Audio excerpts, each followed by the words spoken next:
Ladies and gentlemen, welcome.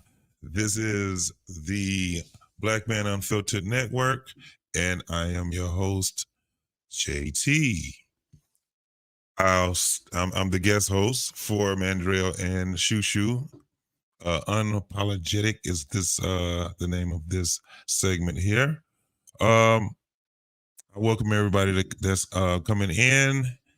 Don't forget to hit that like button. Don't forget to hit that share. Make sure you tell a friend to tell a friend. Man, we're gonna have a good show tonight. If you notice, the title says our kids have no respect for us. How did this? How did we let this happen? We're definitely gonna be having a conversation about that. What's going to drive this conversation would be a small snippet of a video that I'll be showing. Everybody's been talking about it. You got the rapper T.I. Supposedly him and his son had a fight. We already know that's not a goddamn fight. It's not a fight. But it was a family split. And that's all it was, y'all. But I do want to have a conversation because it seems like it's an epidemic that we have going on here. Lady Navarre, what's going on, sis? What's happening with you? Lipstick vibes, red lipstick vibes. What's going on, girl? I'm glad to see you guys here. Make sure you hit that like button, everybody, when you come up in here. Shout out to my homeboy, CBN, Black Man Unfiltered, as he comes off of his birthday, small hiatus. But yeah, y'all, we definitely gonna have this conversation, man. It's just right now I'm seeing the epidemic, and I know you guys see the epidemic. Children putting their parents on blast. It's starting to be. It's like it's catching fire, man. It's crazy how everything is going on right now.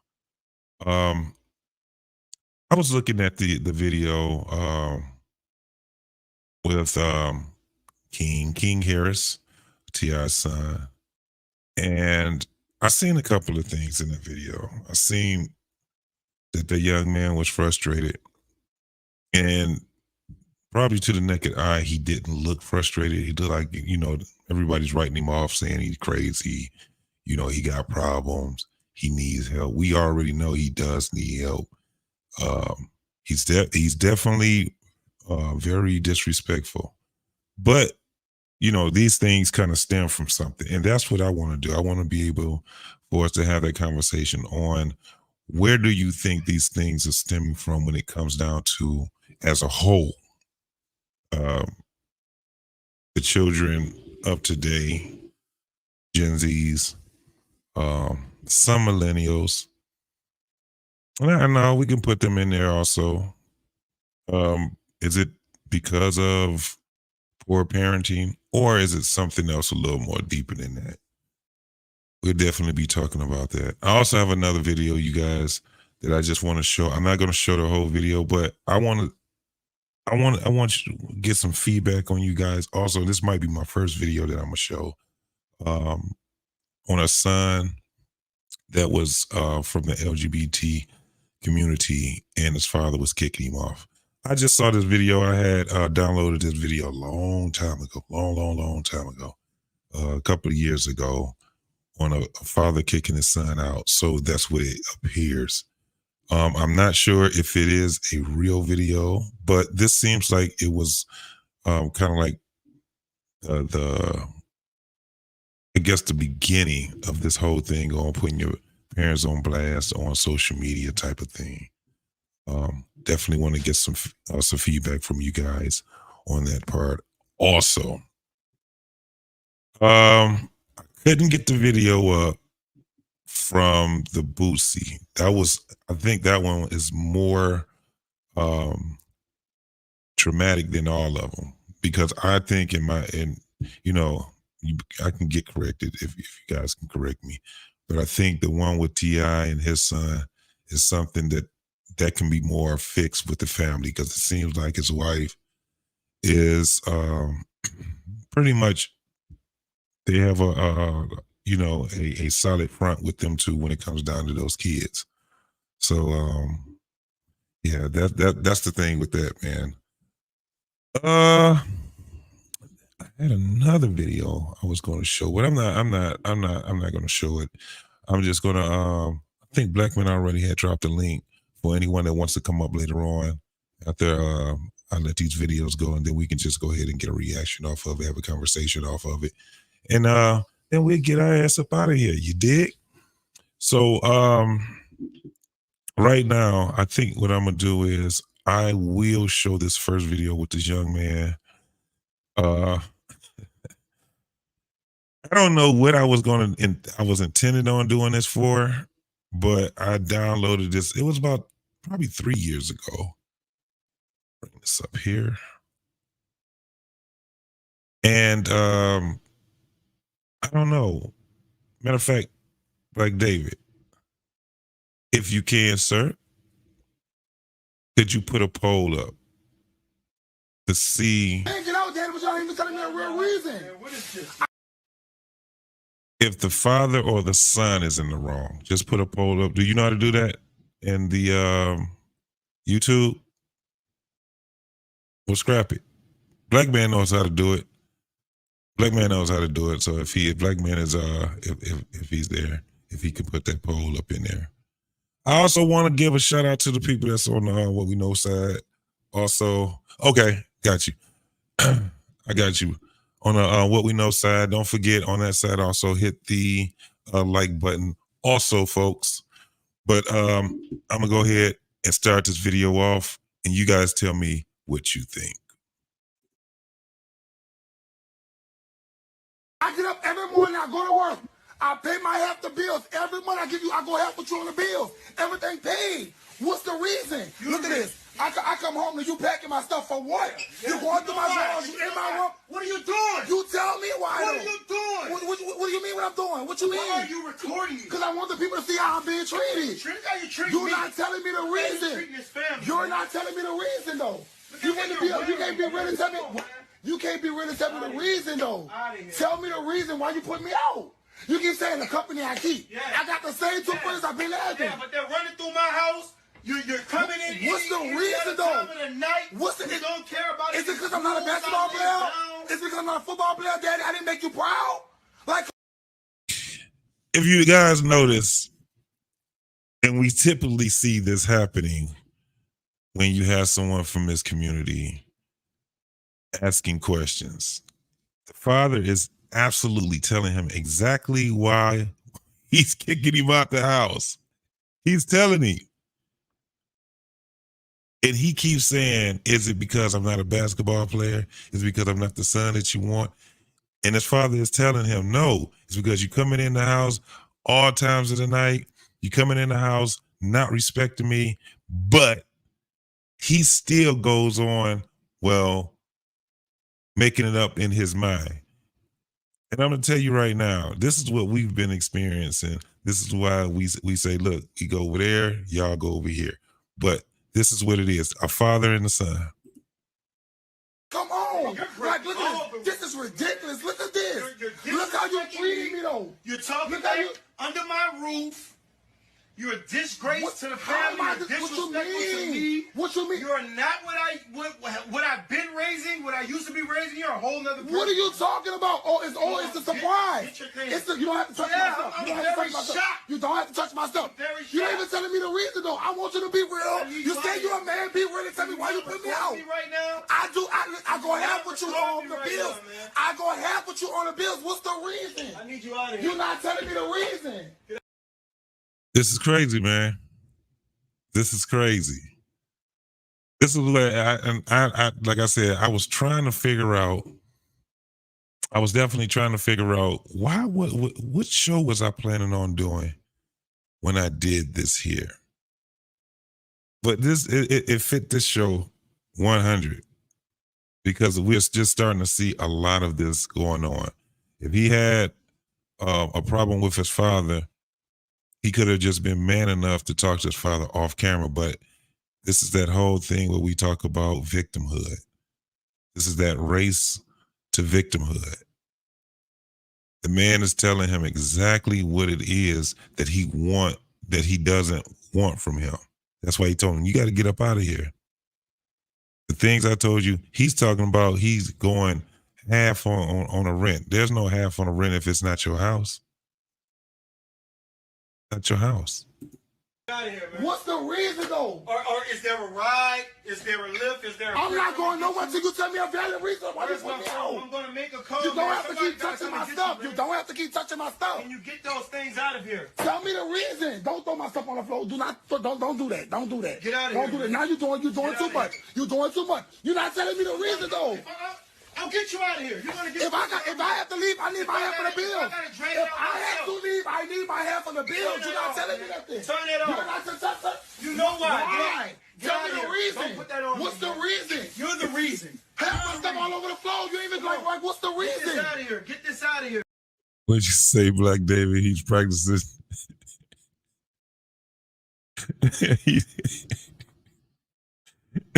Yeah, that's that shit that they got going on with that damn emotional intelligence. If y'all don't get the fuck out of here with that goddamn shit. Emotional intelligence. You don't have to touch my stuff. You don't have to get my stuff. You don't. I can get my own stuff. You don't have to do that. That's right, man. You're not telling me the reason though. What's the reason? I need you out of here. What's the reason? Why are you putting me out? I swear to God, he told him what the reason was. He told him what the You reason in was. my room, you invading my privacy, you going through my drawer, you taking out my clothes, No privacy. you throwing them all over the floor, you putting them back to the What floor. about the family privacy? What about our privacy? Why you keep bringing the family up? This is between me and you. I just want you to know, I just want you to address the issue. What's really the issue? I never took the issue. I never. We are set up, man. This whole hookup has gotten us looking like idiots. I hate it. Irritates the hell out of me, man, when I see someone speaking to somebody, but they're looking in the camera. That looks so damn crazy. I have no idea on why people don't even understand how stupid they actually look. Take heed to the message. Hey, sis, what's going on? Hassan, what's going on, brother? Dr. Nakumbe, welcome. Dr. Nakumbe said, I never You disrespecting me now. Wow. You're putting. yeah, doc, I can't stand that, man. Somebody's looking in the camera while they're talking to the other person. It looks crazy. It looks very crazy. People in our business, you're recording me. Get out of my house, man. I want people to see how I'm being treated all of a sudden. All of a sudden. I guess it was a surprise. I guess it was a shock into the family. I guess that's what it was. That's what it was.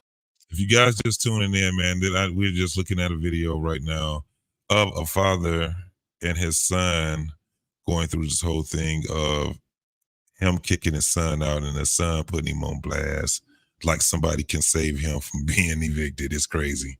Well, just be real and tell me the reason, though.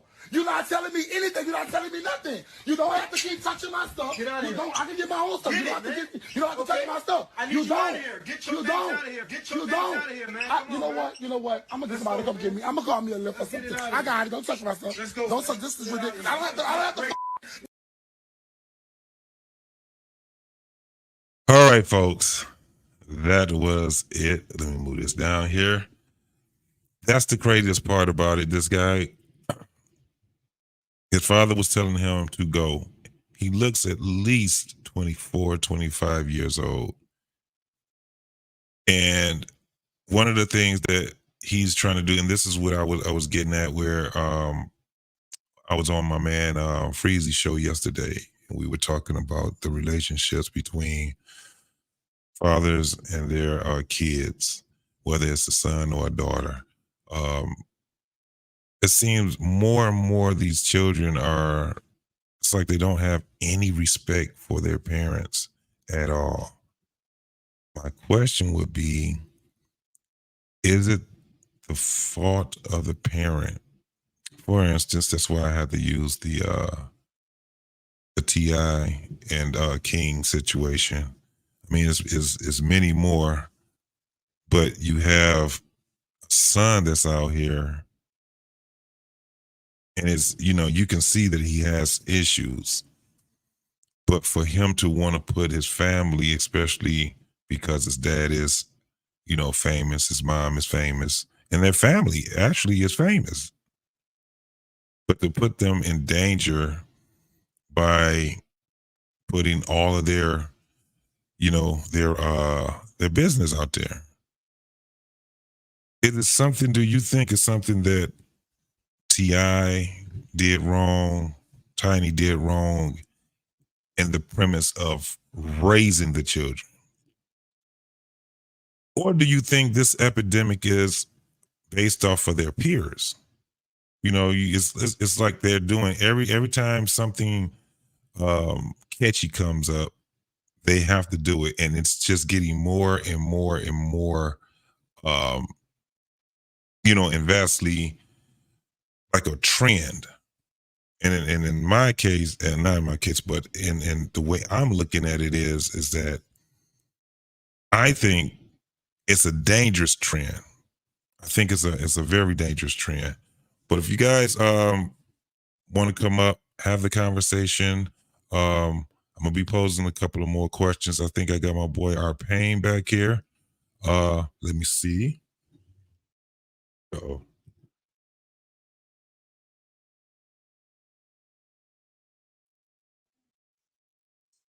What's up? What's up, R Payne, man?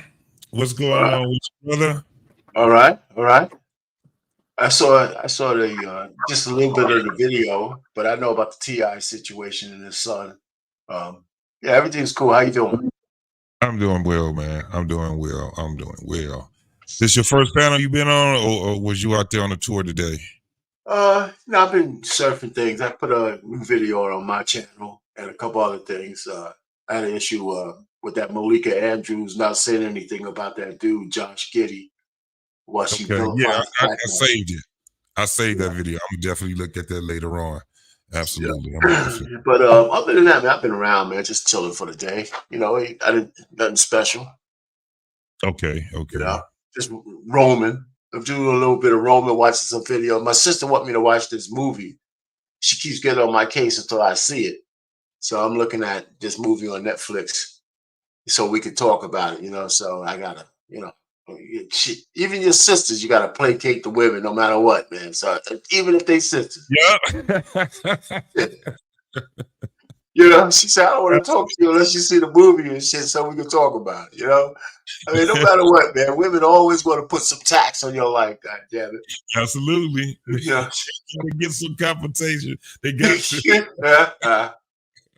So, you know, it's not that bad of a flick, man. You know, a fair play, whatever. But Okay. Yes, you know. sir. Yes, sir. Hey, let me ask you a question. Have you seen the movie Napoleon yet?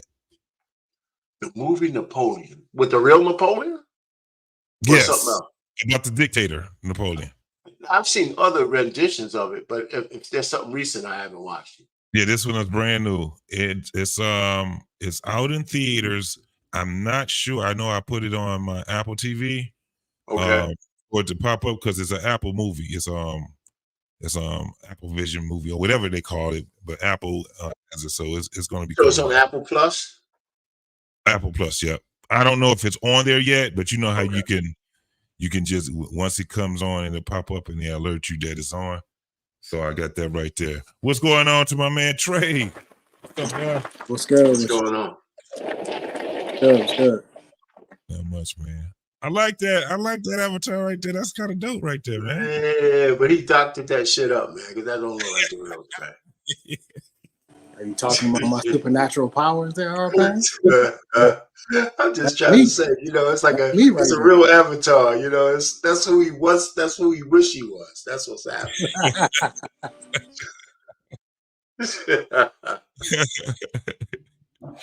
Yeah, man. I don't know if you guys seen you said our pain. You saw you saw a little bit of the video that I just put up there. Yeah, the saucy dude with the damn eyelashes and shit. Yes. Yeah, get the hell out of my house, goddammit. Get out.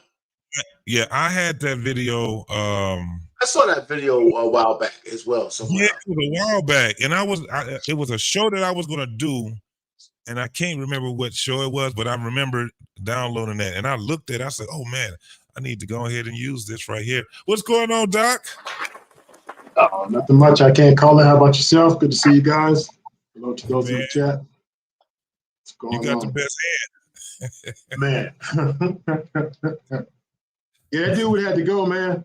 All that chaos and it's only between you and I. It's only between you and, like, that's crazy. That, to me, that the whole thing's a setup. Like, what's the game? He knew why he had to leave. He knew. That's right. Absolutely. Absolutely. I mean, even when, you know, the father he was laying the list down, he was telling him exactly why he had to leave. He was still like, well, is it because? And he was saying everything except for what his father was. That's why these skits are bad. That's why you know, I mean, this is why some of these skits are bad, because they're skirting around the issue. You got to leave because you're so zesty, I can't take the shit no more.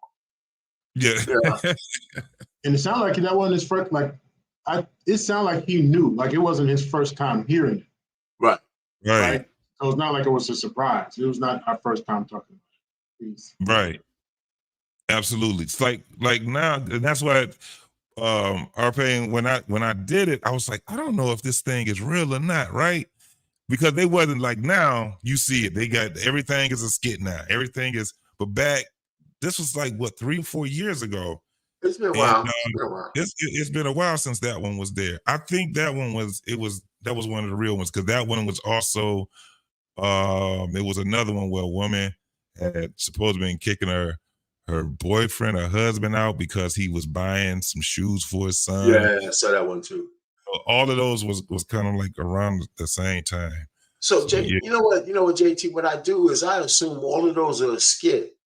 But if the message is good, it's worth discussing. Right. That's what I speak to. That's if the message is decent, it's worth discussion. But I always just default to them being a skit. That's why I can't stand the acting.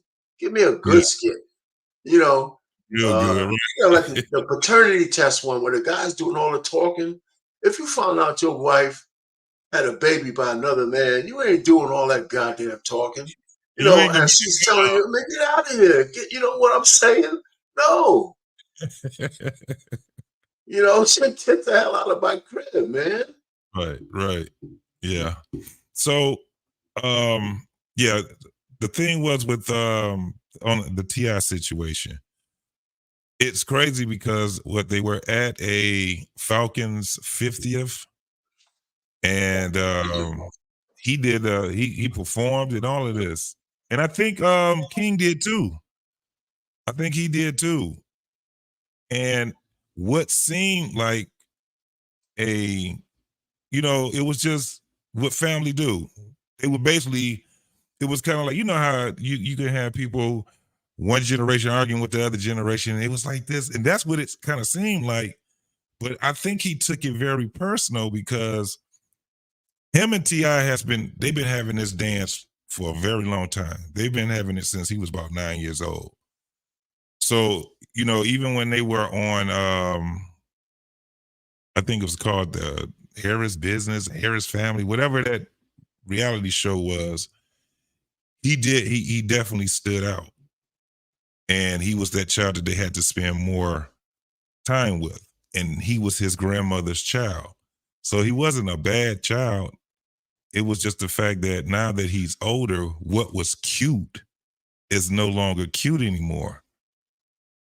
And I think it's just what I kind of looked at yesterday, because I talked about this with Freezy also, and I was just thinking that it was a mixture of, flaws that parents do, but I think it's something else that was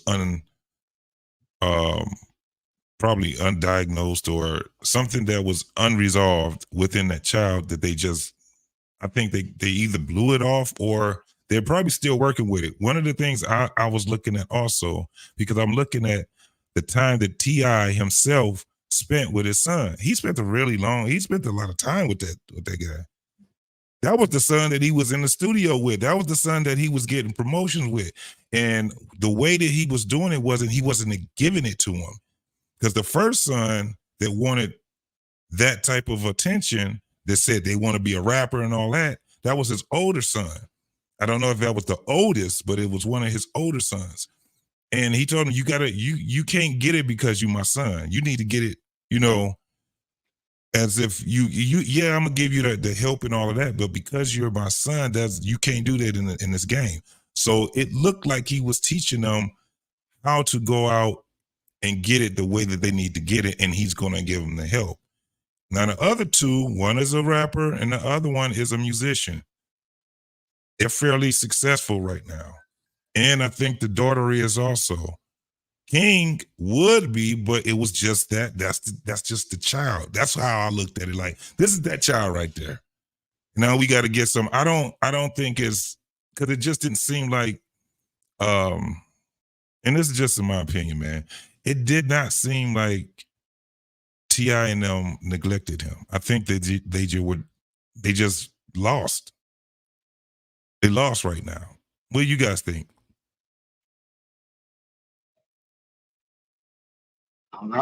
Trey, I know you talk about when you show up at homes like domestic calls. Yeah. You say you see a difference between like, my dad won't let me, my mom won't let me, they're being unfair to me, to now it seems like there's this shift. I don't know if you've seen it, but now it seems like the shift where regardless if the parents are mean to them, it's like they're just this entitlement, and it's past a certain age. I'm used to like preteens or mid-teens feeling treated unfair, but these grown ass men talking like this. I don't know if you notice a difference, Trey, when I hear you talking about going into homes. Yeah, I mean, there's a lot of adult men now running around with a sense of entitlement based on the childhood they had. And, I think entitled people come from lack of hardship and lack of challenges throughout their life. I think hardships and challenges have a way of humbling you when you realize what you really have to put forth to actually get where you want to go in life. And I think when you look at the T.I.s of the world, you look at his sons, I question how many challenges and hardships they've ever had in their life. He's been on TV since he was a child. He's been rich since he was born. So, and when I say hardships and challenges, I mean that if you don't do this, you may not eat. If you don't do this, your lights are going to be cut off, or you may not have hot water for a week. I'm talking about real challenges. I'm not talking about, my mama didn't let me, go to this party tonight, and I snuck out and then I got caught. That's not what I'm talking about.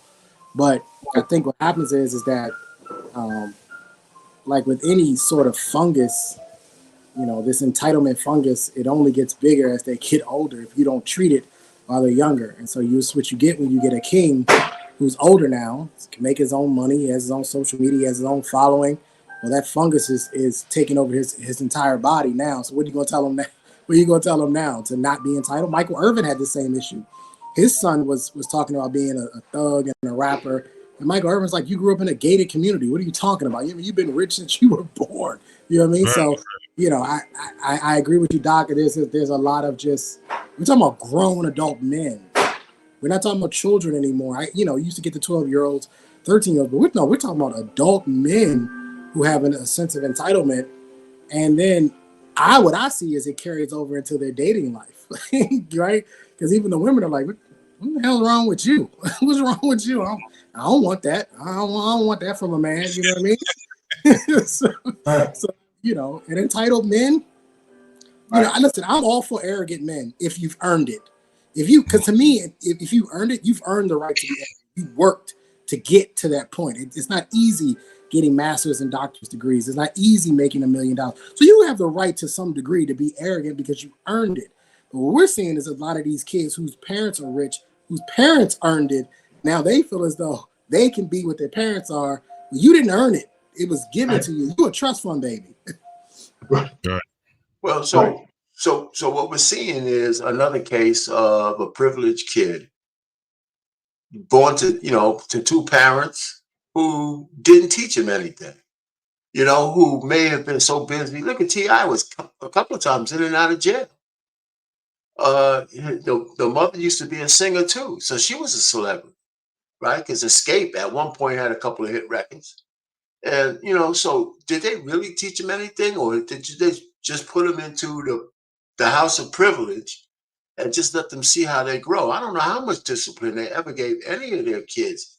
And left up to their own devices, kids will grow up differently. That nobody else has to be as spoiled as this guy, but you know that if you have 6 kids, some of them are going to need more attention than others. I mean, and 2 kids, right? One might need a lot of attention, another one might not. But what you mentioned the thing about Michael Irving's son, but that's not the only exception. Look at 50 Cent's son.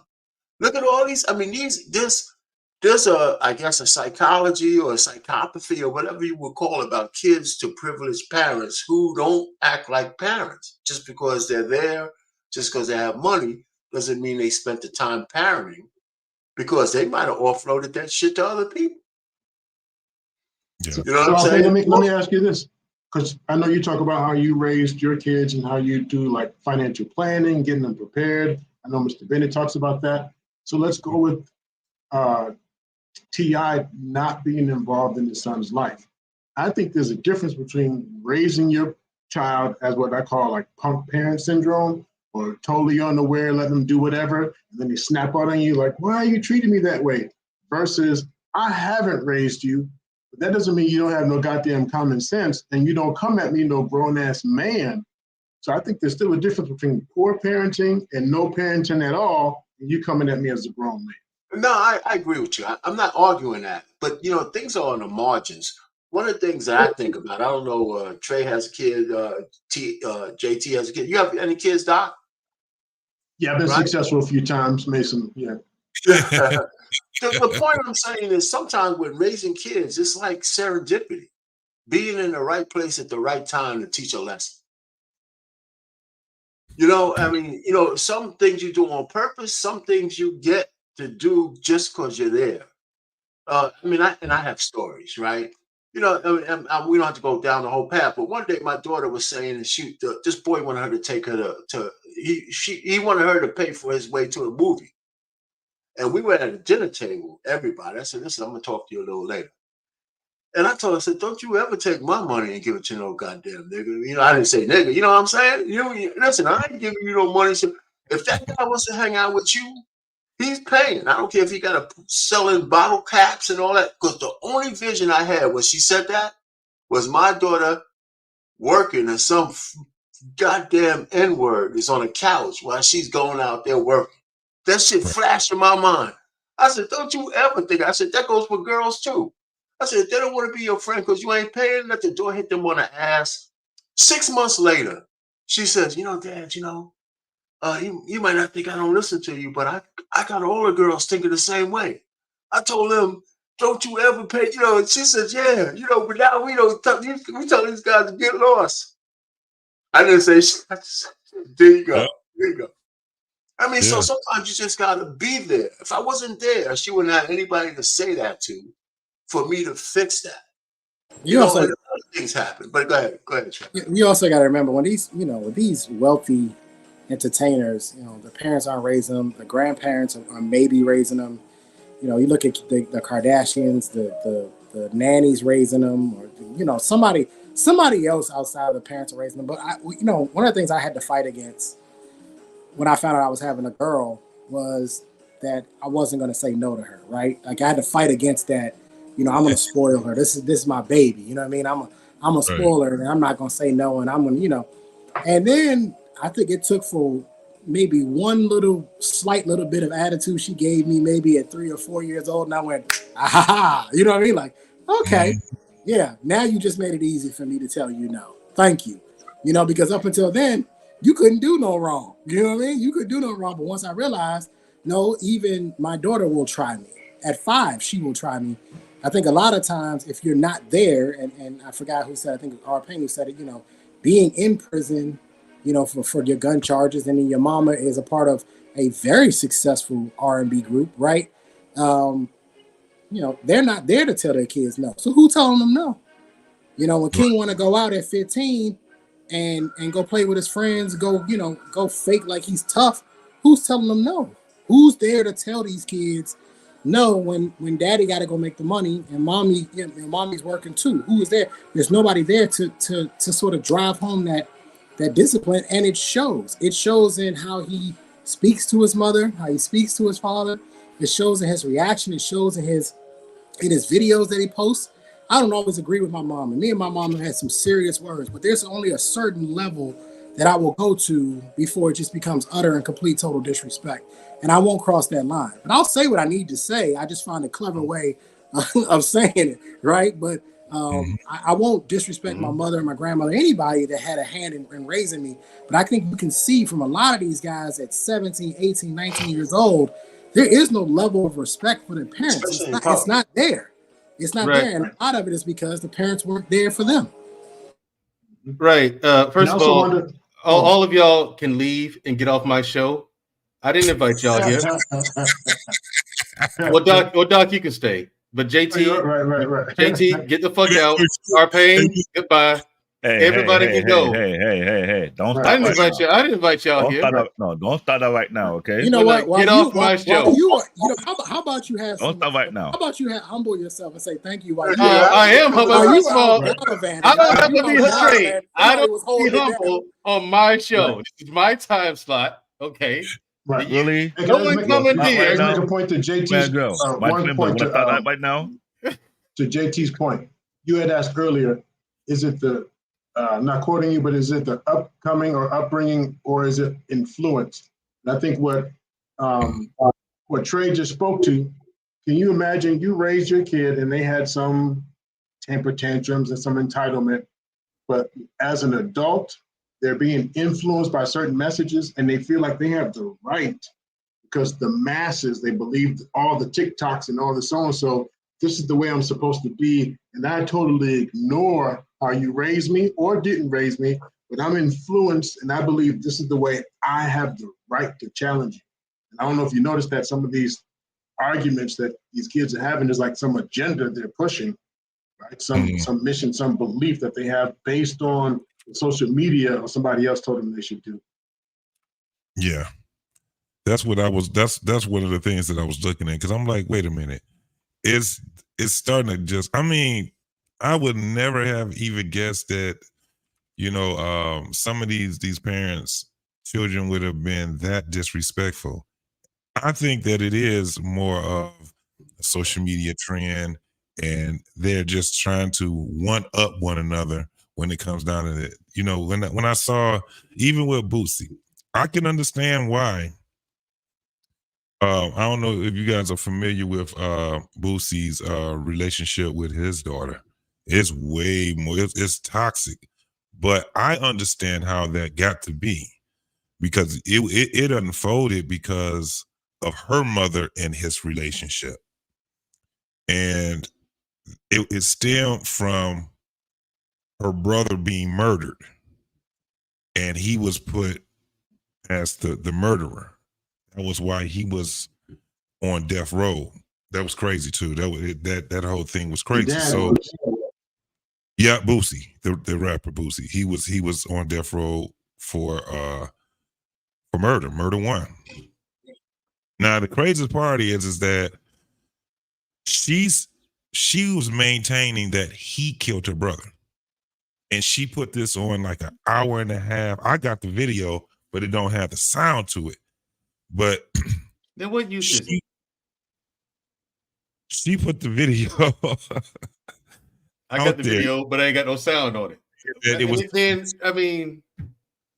But then when it came down to the real problem, the problem wasn't just that. The problem was that, he had a daughter. He wanted to have the daughter. She didn't want him to get the daughter, and she was trying to put him on child support. That was her whole. It was like you seen it unfold so bad where it was just like, wow. So as the daughter got older, and at this time when they were going through what they were going through on social media, I think her daughter probably was about 9 at the time. Now the daughter comes up. If you hear how she was talking to her father, you would think that she was talking to a boyfriend or ex-boyfriend or a baby daddy or something like that. She wasn't talking to him like it was her father. And her mother was right there. So you can see it, right there, that the mom was the one that literally pushed this hate, that she had for Boosie onto the daughter. It's crazy. Now that's toxic. That's a whole different thing than this thing with T.I. and his son. Two totally different things. Bottom line is people don't know how to be in relationships, let alone know how to be in a marriage. People aren't taught relationship skills. So again, they don't know. So they have a very selfish approach. Largely, it comes from two things. Either they were taught to be selfish, but not taught the other part, how to be generous, magnanimous, and empathetic to people. Empathy is not taught. People think empathy is weak, but it's not. Empathy is a virtue, not a vice. In my opinion, of course. It's something I had to learn, and life taught me that. You know what I'm saying? My experience in the Army, I learned it real quick. We ready, we get deployed, and I'm gung ho, ready to go kick some ass. Get some. I was that guy, JT. Get some. Yeah, get some. Yeah, I was that dude, right?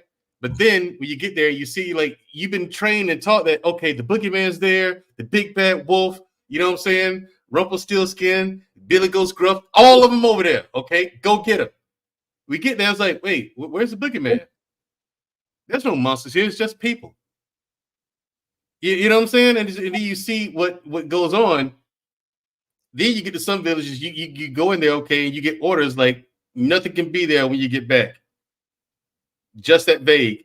Also, just that specific too.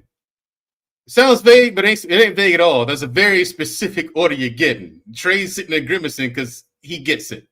You know what I'm saying? You go there and you do this, and the whole city looks like Swiss cheese when you're done. There's not a building there that doesn't look like Swiss cheese when you're done. And you're like, well, what the hell is this about? Oh, yeah, we fucked up, man. Nothing was there.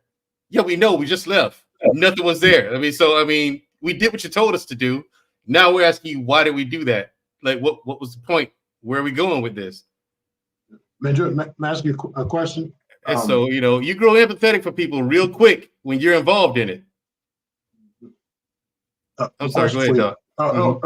One, I heard something about something you won. So congratulations, I think is in order a week or two ago, something you won something. I don't know what it was, but I heard you some competition. So if that's true, congratulations. Oh, thank you very much. Yeah.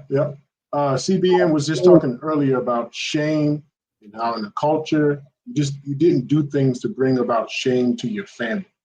If you dated a woman, because another thing I think we were talking about as far as children and parents, as an adult, some parents are so loosey-goosey with it, I don't think they feel they even have the power to say something to their adult children.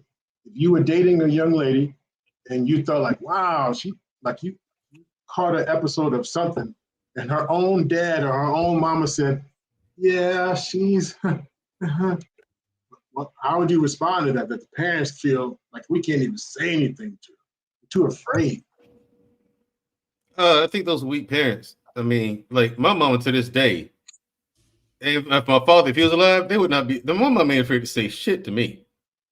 You know what I'm saying? Today. Would you feel you have the right to snap back because you're an adult? Would you no. I don't snap back. Much like Trey does, I talk to her and I find different ways to get my point across. I use different language to get my point across, but I'm not going to disrespect her, even if she's disrespectful, in my opinion. Like she said something to me that I think was disrespectful. I'm like, you know what? This is nothing new. I learned that like in my late teens, you know what I'm saying? I was like, I think like 16, 17, like mid-teens, something like that. Yeah, mom ain't gonna change. She gonna talk like that. To me at least. So so it's just one of those things you learn how to get your point across because you don't want to be silent and you do want to get your point across. So I figured out different language to use to let her know, hey, this is what I'm thinking, this is going on.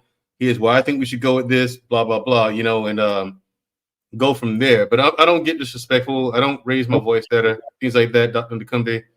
And it's just, again, the title parent to me holds some weight. You know what I'm saying? And it does merit some level of respect. How much respect? That's subjective.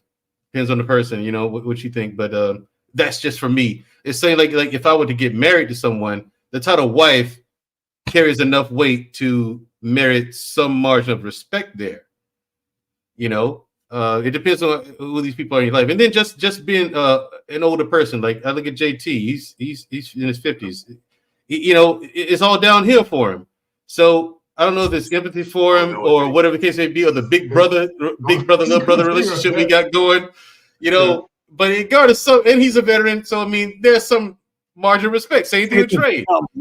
You know what I'm saying? It's just like everyone on this panel, for me, okay, there's some margin of respect that I have to. I feel obligated to give you guys for different reasons. You know what I'm saying? So it's just like it just depends on the person.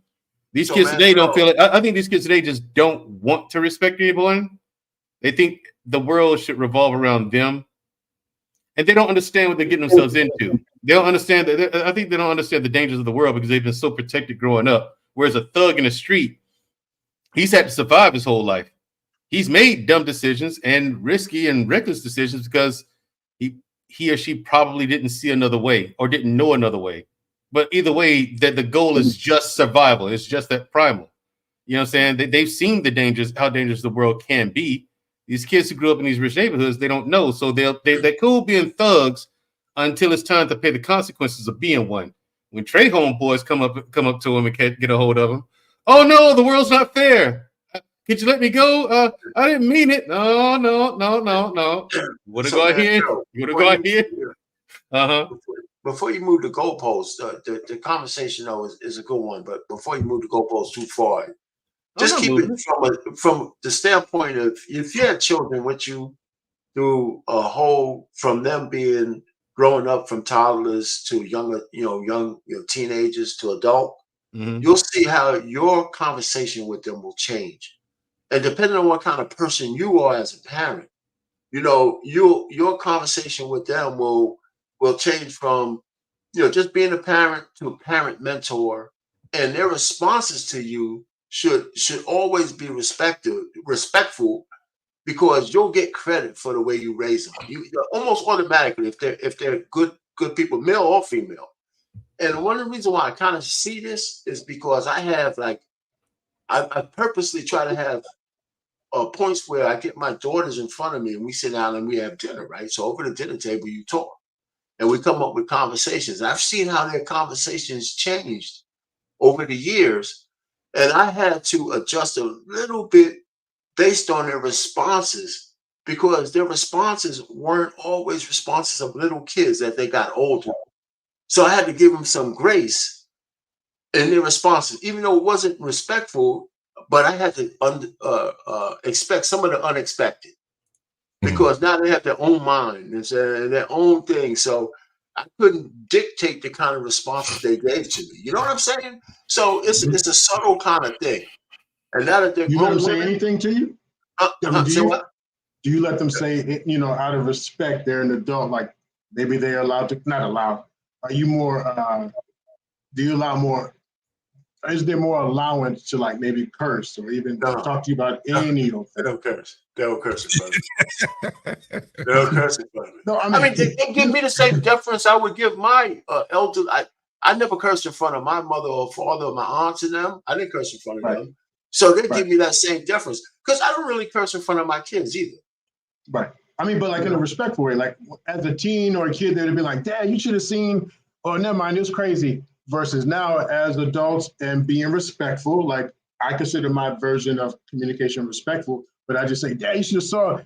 And that nigga with his dick on the TV and that, like just, but I mean, but in a respectful way, and in their opinion, they're not cursing at you. They're just telling you the story. I know what you're trying to say. No, you know, if I had a son, it'd be a little bit different. But my girls they generally probably don't talk that way. Right, you know, but they've talked to me about relationships. You know, they talk to me about other things, you know, where they are in their life right now, in terms of relationships and jobs. Unfortunately, they're a little bit more liberal than I like them to be. But like for my oldest daughter, she had a boyfriend, and you know, they broke up, right? We had a family dinner and everything. His family was over. We had all this. I thought they were close, but she kicked him to the curb. And a little while later, I found out, because he was mad that she couldn't let him into her room so he could stay with her and all that kind of stuff. She said, my dad won't, you know, say, you crazy. My dad ain't gonna allow that shit. And she was right. I never even had to talk to her. And he was mad at that. She said, listen, you know, you got to respect the boundaries. He couldn't do it. So she found out that he ain't the right one for her. So she kicked his ass to the curb. And she told me that later on. You know, I said, okay, that's cool. You know, that's pretty cool with me, you know. So we had those kind of conversations. But you can see how they matured. And now we're talking, now they're working and stuff like that. So I can give them advice on how to do, you know, interviews, and don't be afraid to ask for raises. That's one of the reasons why women make less money than men, because they don't challenge the goddamn offers that some of these guys give. You know, men might, but women don't always. So that's why they get that pay gap. So these are the little things I try to do for them. But I it's a good conversation, because it's up to the parents a little bit, and you get some grace from your kids depending on how you raise them. If a kid is just out now and you're a parent, they curse at you like they're the boy, like one of your boys, that's a little bit, I think that's a little bit of your fault. You know what I'm saying? I do want to see if you guys can find or see where the fault was in this this exchange between the parents and the son, and then we'll talk about it right after we go ahead. JT, can you tell me who was filming this thing? Was he filming it, or somebody else was filming it? The son, King was. He was putting it out there. So yeah, all of the kids, this is what they do. You know, that's what we were saying earlier when the other video I showed, the guy looking right into the camera, and he's supposed to be talking to his father, but he's looking right into the camera. But yeah, we're gonna go ahead with this, and then we'll go ahead and discuss it right after that. Have you ever woke up with a roach on your face? Period. No, that's not the goal. All right, then. You know where it goes? Or in your ear. I don't know what you're talking about. I got in the neighborhood with me that broke up my roach in your ear. Y'all want to go to the bando and man my neighborhood? Do y'all want to go to the bando? Do y'all want to go to the bando? To make him look better, he said he know not true. Silver spoon, I ain't never ate with that day a day in my life. Hey, you did have a silver spoon. Look, I used to have to come to my grandma's house because I'm getting in the fight. You cried like a baby to go to your grandma's house. Every day. You to hold your breath. Every day. I don't want to be in these gates. I want to be outside in the neighborhood. That's why I want to be over there. But they don't understand that. No, I'm going to tell you the reason why you want to be over there. Y'all ready? Because he can suck a pacifier over there till he was 12 years old. He was sucking a pacifier till he was 12 years old. He couldn't do that in the house. You cried like a baby. Hold your breath. Yeah. They trying to say I was over there trying to suck a passy, but they ain't going to tell you everything. Like that. They trying to hide it. Ain't nobody hiding it. He capping. He capping. Hey. He know I stand on business. He know that. Ain't no nigga ever pull my car ever in life. I stand on business. You drop me somewhere, I stand on business. You drop me in your hood, I stand on business. Yeah. I've been stood on business. I've been stood on business. You want to hide it for the world, I'm going to put it out there for them to see. I want to put up nowhere. You ain't had me put up nowhere. Like, you ain't had me behind a mansion. I was outside doing what I wanted to do. You was behind that until you cried. No, I got too much to drink. I drunk too much. Let's go. Now, get mad because we say the South ain't the suburbs. Then he want to talk about some other like this being shit. This being shit. No, I'm being real. You lying. You over here flagging. You're capping. You capping. You're upset. You're mad. You capping. I know you capping. I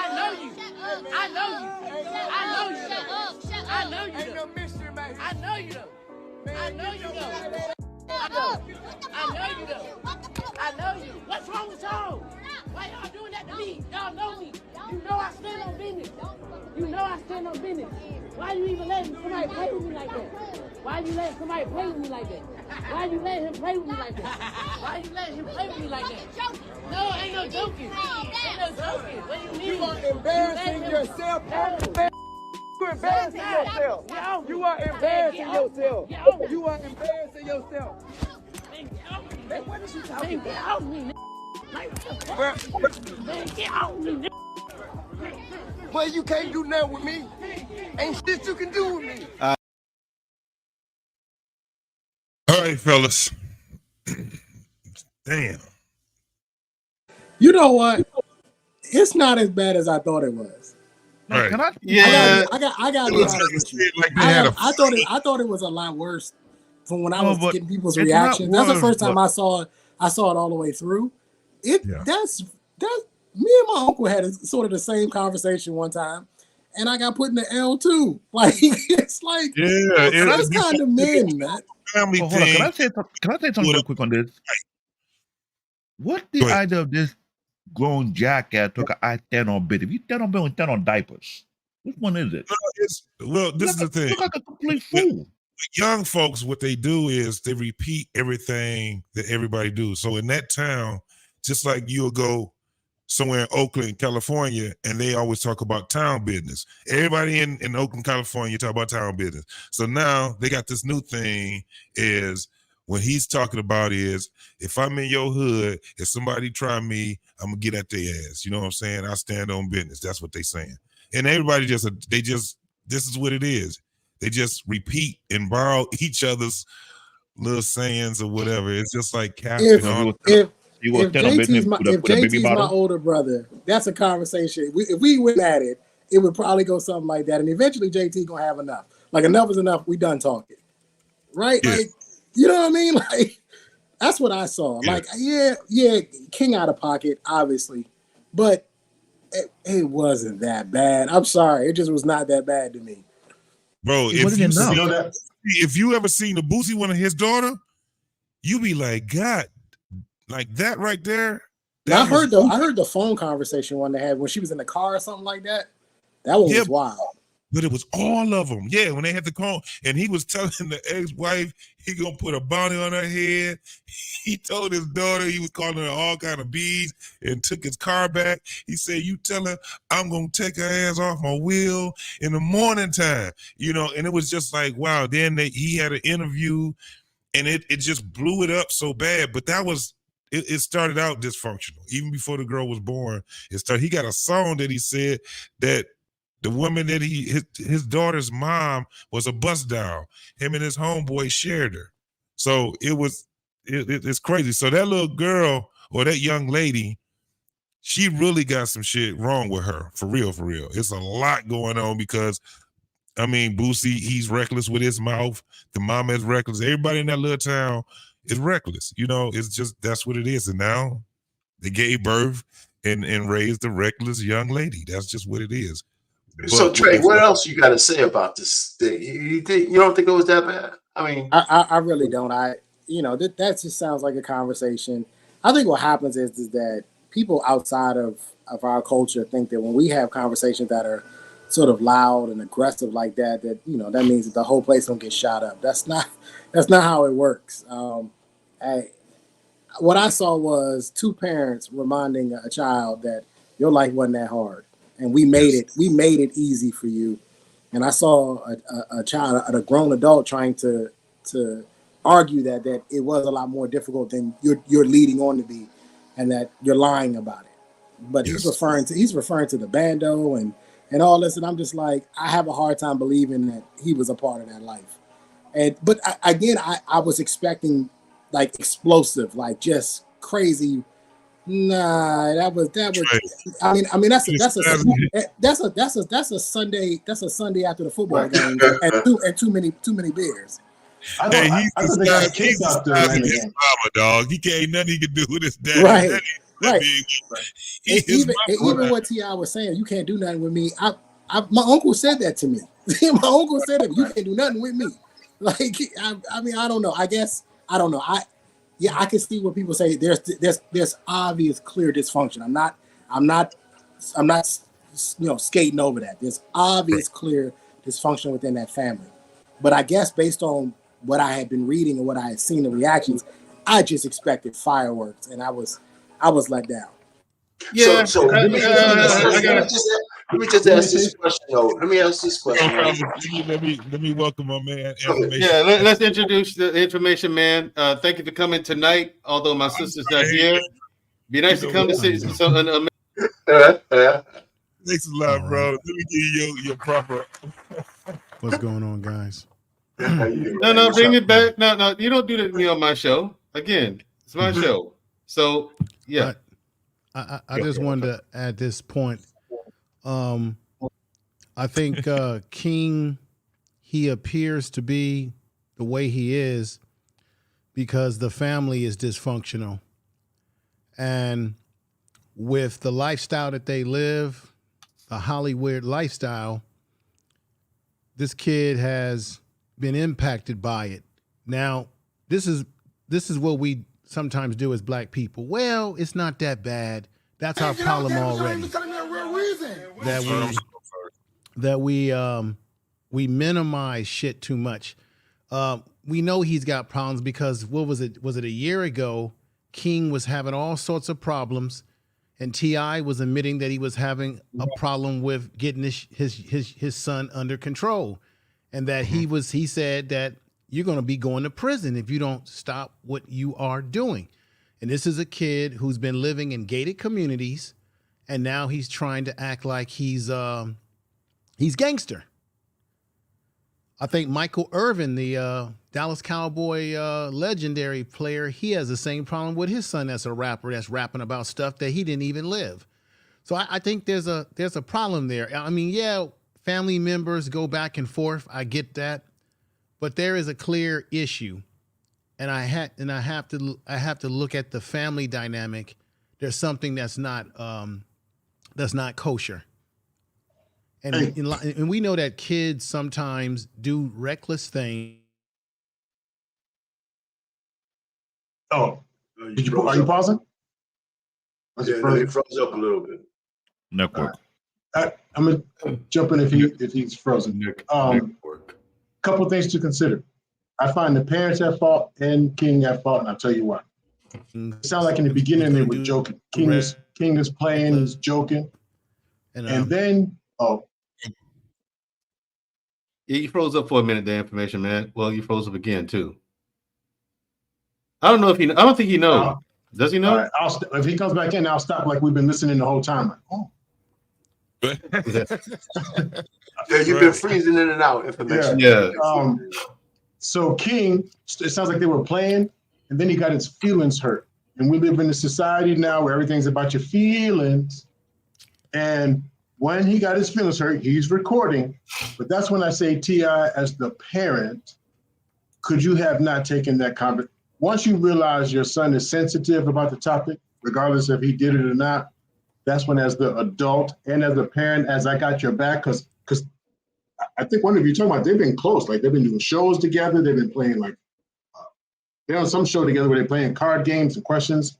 So I think the parent could have recognized at that point where he all up in his feelings, hey, man, cut the camera. Yeah, whatever you say, son, whatever you say, to allow that space for a son, then have an off-the-camera conversation about, dude, you're getting reckless. The other part is also consider kids are visionary. So even if you live in a gated community or live in the hood, your vision is usually the opposite. So they're just rapping their fantasies. They're rapping what if. 69, how does a teenager watch his video and the people are in the jail and then a kid is out here talking about, oh, I wish I was in jail. Why would they say that? And the parent is like, what? Because they see family. They see a group of people. They see connection. They see, so it's not just jail. Same way I say, please understand that when the kids are doing that, even if they didn't live the lifestyle, I'm not talking about trying to live the lifestyle and being reckless. I'm talking about when they entertain that idea, they might just be expressing what their vision has always been. Absolutely. You got some, Trey? Or you? Like I said, I mean, You're a good expert. it wasn't that big a deal to me.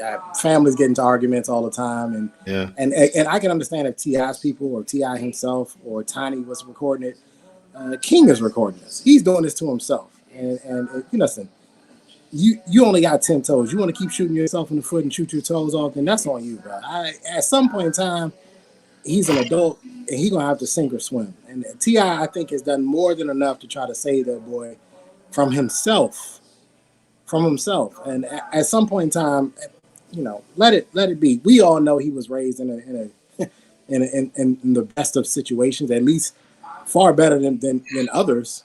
And if he doesn't want to acknowledge that, fine, whatever. But I'm not as an adult, I'm not doing all this. Oh, I gotta save him from himself. I gotta pull him to the side. You want to make a mockery out of the family? Fine, then let's do it. Let's do it. Because at the end of the day, T.I. is still gonna be T.I. T.I. still gonna get paid. It's, you know, his brand is what it is. That's not changing based on an unruly son. It is what it is. If King want to do that, then fine. But this whole, you know, we'll do it in the dark. We'll turn the cameras off, and then we'll have this kind of conversation. Why? King ain't doing that. Right. He's not thinking the same way. Right. Let me ask this, because I don't know all of T.I.'s history. Wasn't he one of those kids with bad behaviors turn good? Was he one of those? I don't know nothing about his upbringing. He was. Matter of fact, he has a and I think I did download the video, but he had a video.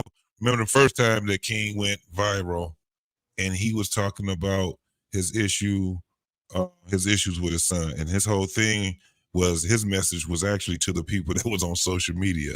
You know, basically he was saying it's a family issue. He's like, don't try to tell me how to parent my son. But he also explained that I know the issues he have because I was one of those kids too. So that's my son. So I know what he's going through, you know. So it was one of those, he showed that he had empathy, but it's like he's trying to have a balance between having sympathy, empathy, and then being stern as a father also. And I think that's where, you know, he's just, I mean, when you talking about this shit with parenting, man, it is what it is, especially you got grown kids.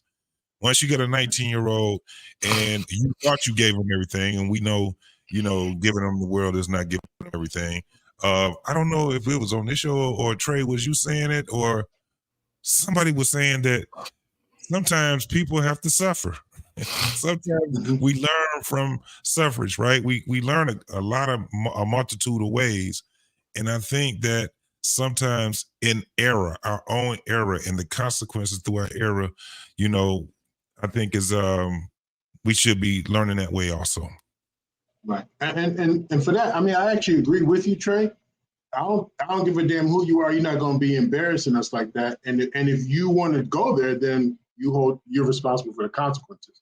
When I think of, well, if T.I. was 26, 28, 29, 30 years before he really got himself together, then where's that gray area, like to kind of help his son grow out of that stage?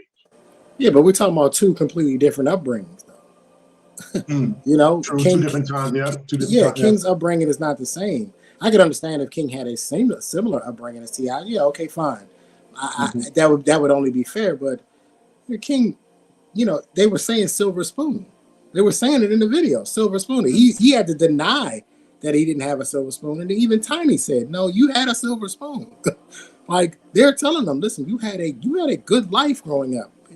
Maybe it wasn't his idea, because I can remember as a child thinking that the lifestyle I had, I wanted something different as a child growing up. I think we all had that, right? Why do I have it this way? Why don't I have it the other way? Especially, you know, growing up with a you know, single mom, and all my friends had their dad in their life. Well, where's my dad? You know what I mean? Like, it was one of them type of things.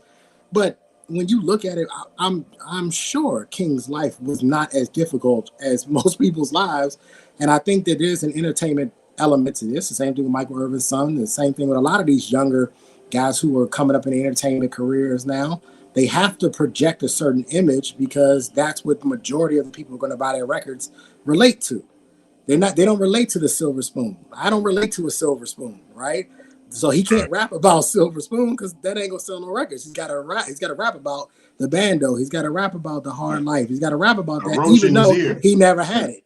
He got a trauma behind. That's what, you know, here's the thing. Well, okay, so here's the big fear, right? Even though while he goes on this fantasy, the fear that his parents have is that he's going to make a mistake he can't come back from.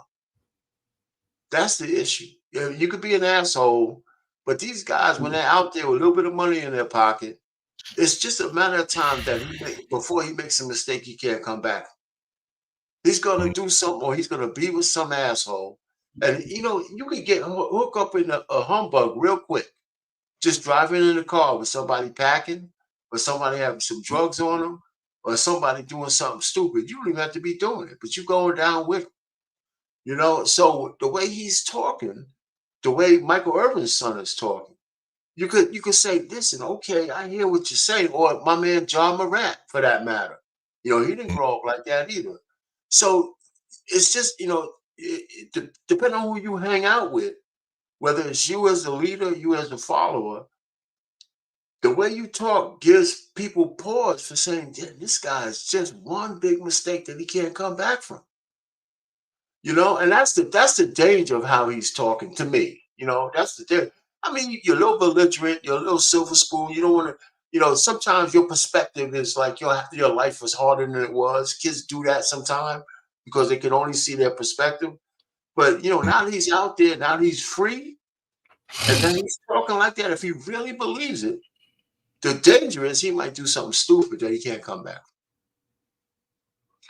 Yeah. But you know what? Also, the more I keep thinking about it is, especially when you talk to a lot of these young folks that's trying to be out in these streets, you know, I remember telling one of my cousins that, you know, everybody has to learn their lessons. And I said, maybe whatever it is you go through, because if you get shot, get killed, you're not learning any lessons anymore. That lesson ain't for you to learn. That lesson is for somebody on the outside to learn. You were just sacrificed for it, right? Because sometimes there's sometimes in life where you're just not going to learn that lesson. It's going to be the end of your life. There's no learning lessons no more. It's over for you. So whoever else that saw it, witnessed it, whoever's going through something, that's for them. Whatever it was that you just did, that just happened to you, that lesson is going to be for them. They don't see a lot of kids, just like we don't, you know, we try to revert back to when we were 19, 18 and things like that. It's just hard for myself to try to revert back to, for instance, a T.I. I wasn't a dope boy. I ain't never had to worry about anything. I've never had to worry about eating. I never had to worry about having a place to stay. You know, so I got sympathy and empathy for a lot of cats that deal with that, because I looked at it from the outside, family members and people in the neighborhoods and stuff like that. But I've never had that type of lifestyle. I also never been filthy rich. Never lived in a mansion. Never had to deal with multi-million-dollar deals and things like that also, and have a family and all these other things. So what I do is look at it from my perspective, and that's basically all I can do. I live a regular person's life. And that's where I ask the question, it is still, do you think it's conducive for you know, a T.I. and Tiny to be able to raise their son between houses? Because that's what, from what he was talking about, he was raised between houses. Am I right, information man? He was between grandma, auntie, and until his auntie died. Yeah. And his parents. I overheard what you all was saying. That T.I. did have a rough background and has gotten himself, as well as his wife Tiny, they've gotten themselves in a lot of trouble over the years where they've been locked up, which isn't the best example for your kids, right? So then you have to ask yourself, does King, this, and it's not just about T.I., we can look at this for a lot of family dynamics. Right. Will your child respect you when you don't set the proper example? Right? Where do kids learn this stuff really? From adults. They watch what we're doing. So that's why I mentioned earlier, family dysfunctions are transferred onto other generations. And I specifically am concerned about it because it is an issue that has been plaguing the Black community, or at least some Black people in our community. So when you look at T.I. and you say, well, he's rich, he's got money, he'll be all right. Money don't solve ills, man. You can have all the goddamn money in the world, and it doesn't solve the problem. It make your life better. It make you live a better life, but it doesn't solve the mental health problems that a lot of our people struggle with, that we're in denial of. And so the issues that he has with his son, you see these same issues in what you would call regular black people's household, white people's household, everybody's household. But this is how I look at it. Remember, these are people, kids, young people that are going to grow up and become adults as we get older, right? In charge of the world, in charge of communities, or in communities.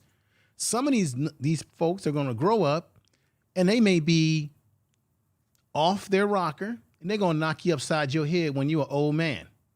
People forget about that. People forget all those crack babies that were born in the 80s, and we're wondering why some kids are off the hook. We forgot those crack babies grew up to be adults with that dysfunction of their family being on drugs and passing it down. So we're all responsible for our own family. We can't tell T.I. what to do, but this is the thing. Yeah, he's a celebrity, but we got a lot of celebrities, brothers, in our community. They don't display their family dysfunction on social media for us to see. Do we see Denzel Washington's family dysfunctions? And I'm sure he's had problems. He's got a son that's doing damn well in acting, but do he display it? No. Think about it. There are black celebrities who don't display their family business, and then there's some that do. Why? Because they're clout chasing, they're trying to bring attention and what have you. So even though it's a family gathering, and yeah, that's what families could do, does it necessarily need to be displayed for public consumption? Is there no privacy to your family? I mean, I'm just saying. So I don't think it's easy to say it because it's a celebrity, but not all celebrities function and display their families out there like that. I mean, we got to be honest about that. Controversy. I can't say that word today. I could not say that word, bro. Controversy.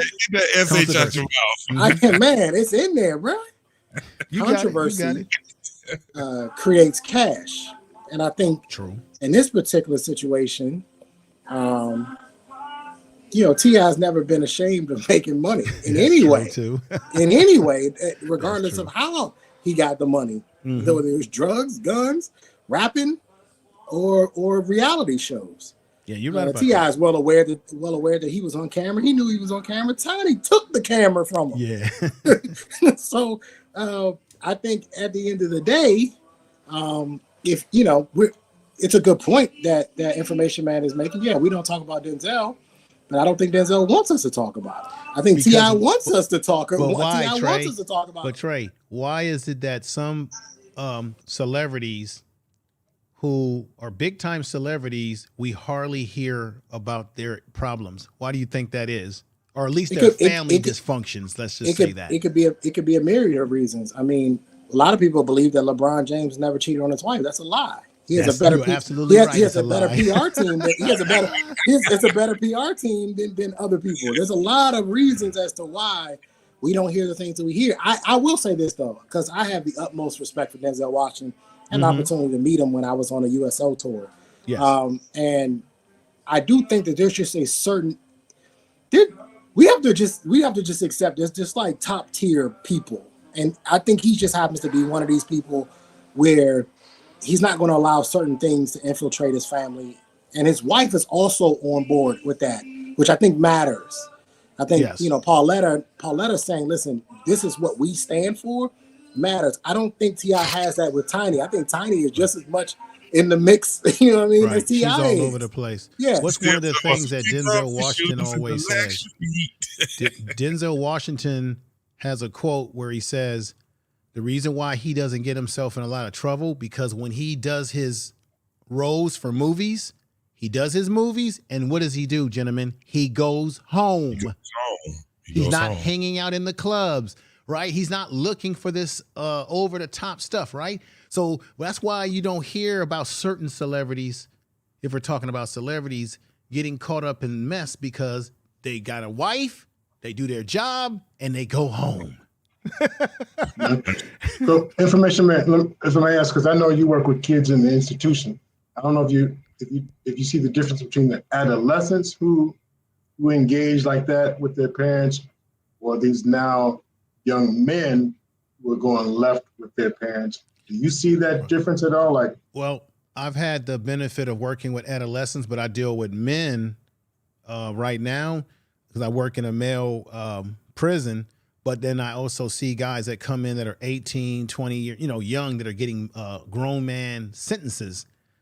And a lot of them are lost, man. A lot of them are telling me that they regret some of their decisions, obviously, and they regret not listening to those men that were trying to guide them.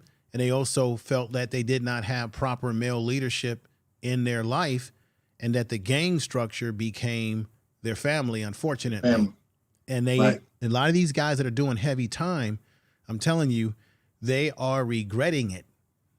They are now looking at their life and saying, I've really screwed up.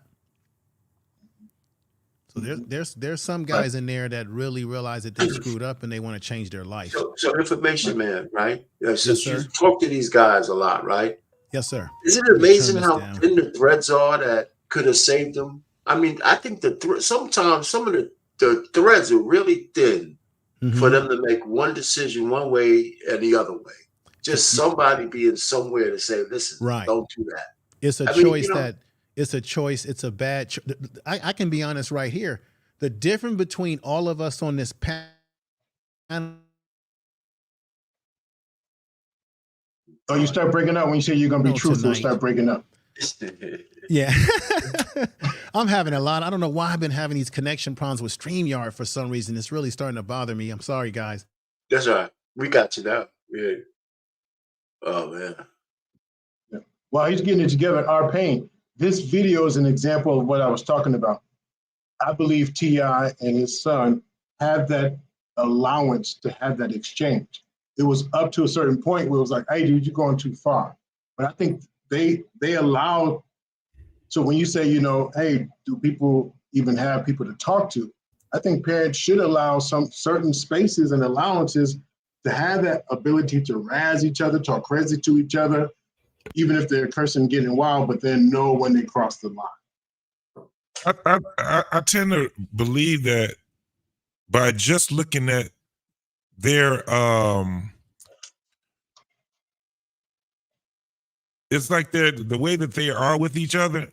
Like if you look at all of the stuff that T.I. and his son has, I think it is that, because even after they had that little exchange, his son it was like nothing even happened. He got about a whole hour of this. It was like nothing even happened. He talking with the dudes on the football team. He talking with all the guys that was at the halftime show, all of that stuff, man. So it was a lot where I'm tending to believe that, Doc, where maybe their relationship is not as bad as people think it is. Mm-hmm. Maybe it's not, because I remember seeing T.I. always having him with him. Every time you saw T.I. when he was in it, like if you ever seen the show that they had, he always had him with him. And it's another son he had, Major, the younger one.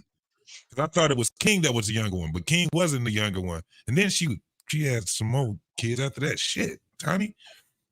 But that relationship that King, so it's kind of like King, maybe that's probably how T.I. was. You know how one of your kids can be almost exactly like you in behavior-wise? You like, hell, now you act just like me when I was your age. Like, that's one of the joys of seeing your children, right? Like, with my daughters, they're daughters, but there's a time where they both, and I'm like, they'd throw me in jail if I ever, just by behavior, you be like, nah, she's a female version of me.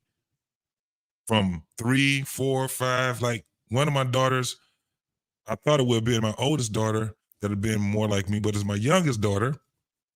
And I'm talking about the positives and the negatives. And it makes it's kind of like the relationship can be difficult because it's like I'm looking at myself and I'm having issues with me. But it's one of my kids. I could be talking to them and they would respond to me like I would respond to someone else. And it's frustrating and amazing at the same time. So that could be what's going on with T.I. Him and his son having that type of a thing, and they probably have a better bond than what we think. My whole thing is that, the young man definitely, he's gonna have to learn, because I think his biggest problem is the friends he hold. Yeah, but the issue is that it was played out in the public. That's one of the reasons why we have an issue, period. Some things we just kind of know that should be in closed doors, And now with social media, almost everything is butt naked to the world. Right? I mean, everybody's private life is out there. It's just out there. I mean, it's just, I think it's so stupid. But can we be clear about something? Can we be clear about something in this family though? King ain't the problem. King ain't the problem child in this family. Let's be very clear about that. The daughter, the daughter that's not technically his. Man, she's the biggest problem in this family. You can pull up pictures of her right now. Titties out everywhere. Yeah. What's the link? What's the link? And she a single mom. Females are very difficult when they come down. Like once they get to be teenagers, man, I think the females are way more difficult as teenagers as males. It's a whole different thing. You got to be creative when you're dealing with your daughters. You got to be creative when you're dealing with them. I don't know, with boys, it's a little more cut and dry, just like what T.I. did. He put his son, took his ass up, put him in a headlock. Boy, you can't do nothing with me. It ain't that easy with the females. You right. Damn, Trey, I forgot about that shit. They got too many damn kids. That's all that shit is. Once they start some Trey F smoking weed. Appreciate y'all, man. How y'all doing? Hold on, man. Let me give you your proper. I'm sorry. Let me give you your proper. Bro. Doc, I was just greeting you, saying Trey F. Good to see you. It's 23 hours. That was it. That was it, man. You in the guest, you know your family. You can just come on in. You know where the Bears is. I've been sort of following this. It's been really interesting. T.I. was raised by his grandparents, and what he displays to the is that he was really respectful to them. So I don't know, when it may have changed, but I think over the last 10 years or so, they've been putting their family life pretty much in the public eye, giving their children opportunities to sort of speak their mind in ways that most of us wouldn't be allowed to in a capacity. And it's just odd that now is the time, you still living at your parents' home and, you got a little rap career and whatever. I ain't really heard none that he sings. And the fact that the culture is sort of just beating the black family down in all capacities. So for him to just be vocal like that and be brave enough to say it out loud, I think it's more to the story than what we know right now. I think it's more to it, and who knows? He could have been talking to the older sister and the grandmama. The grandmama, I think she a white lady. So, tell him what she telling him. I'm just saying, I don't know. And the fact that he got a Playboy bunny, on his neck, I'll pay y'all some money if y'all gonna get a Playboy bunny. Trey, you gonna get a Playboy bunny on your neck anytime? No, not no man does it. So he might be struggling with his true identity to get a Playboy bunny tattooed in the front of your neck. Come on, fellas. But this them light skinned dudes be going through it. Man, watch it. What you said. I mean, like that is true. The identity issues. Am I more black? Yeah. Am I more? And as a teenager, I mean, like true identity issues, like his whole look, dreads, light skin. I know plenty of people who actually have Not identity as in like I don't know who I am, but which kind of way am I going to go with my life? And then you got to also understand that the culture is taking over with, and this tattoo on your neck, tattoo on the back of your ear, tattoo on your face, tattoo on your forehead. They doing this now. They still got jobs and whatever with these tattoos on their face and their necks and hands. They got big old sleeves. So that's a part. And it's crazy because what you're saying is something where I'm just like, well, what made him get the Playboy bunny?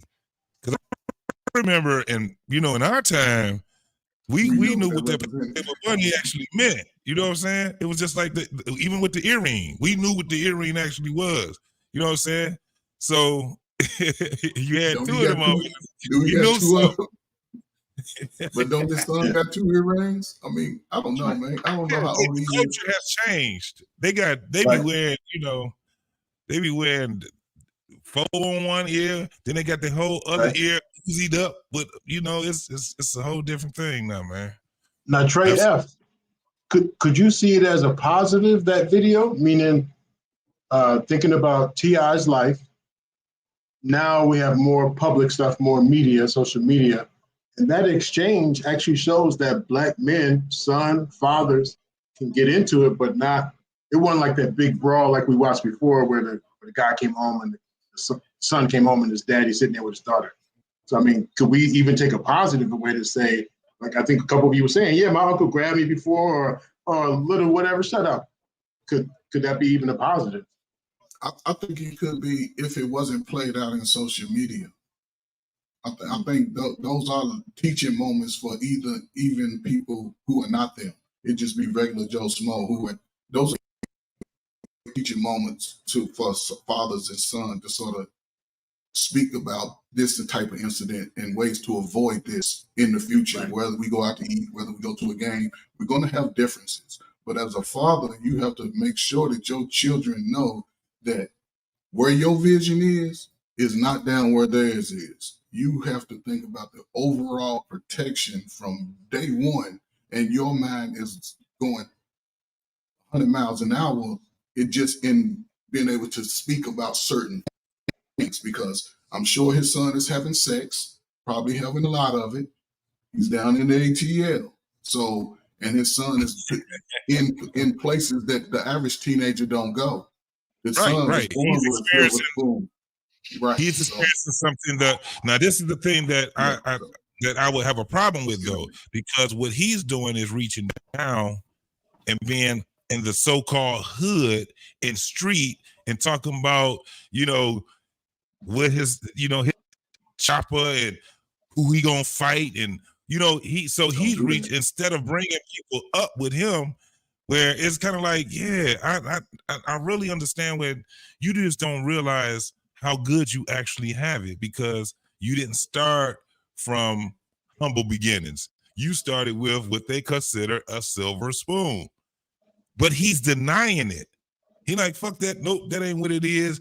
I was out there because he was telling them he was out there. He know what a bandos is, right? Come on, man. Right. If his grandma was saying, I mean, not his grandma, that was his mom, right? Saying you chose to go to grandma's. He might have felt a greater connection in that natural environment than you would have created. Grandma is feeding him. But it was kind of like, it started out as a fun conversation. Boy, you ain't never, because that's what it was when it first, the video first kind of like came on, was when T.I. was asking me, when you been in a damn abandoned house, when you woke up with a roach on your head, when you like, T.I. telling him that's how I grew up. I grew up with roaches and rats, rats and shit like that. I grew up in the hood. I grew up wearing the same shoes. You got 500. This is what they would tell. So it was supposed to be fun, but he got frustrated. JT and Doc, how much of this is admiration for his dad? And I know boys want to be their dad, and because dad grew up in the bando and dad sold drugs and my dad did this and my dad did this. How much of this is just pure admiration that I want to be like him? Listen, I became a cop because my uncle was a cop. You know what I mean? Like I wanted to be like him. That's what I saw. How much of this is admiration do you guys think that is? I love that. I love that. Because then if I told you, I think it would be disingenuous if I said, no, you ain't never saw no crime. You ain't never, damn if I saw it. Like don't try and block me. Don't try and stop me. Like I know the difference and I want that life. So I think you're spot on with something like, yeah. Don't try and block me. You had yours. Let me have mine. I think there's a lot, but I also think that it's mixed with a jealousy, right? Or envy. I think that's where the frustration comes from. Think about this. Like me, I've always said, my father was cool to me until I got about 10, 11 years old. He wasn't cool no more. When shit he was doing was cool. I don't think he's experiencing that.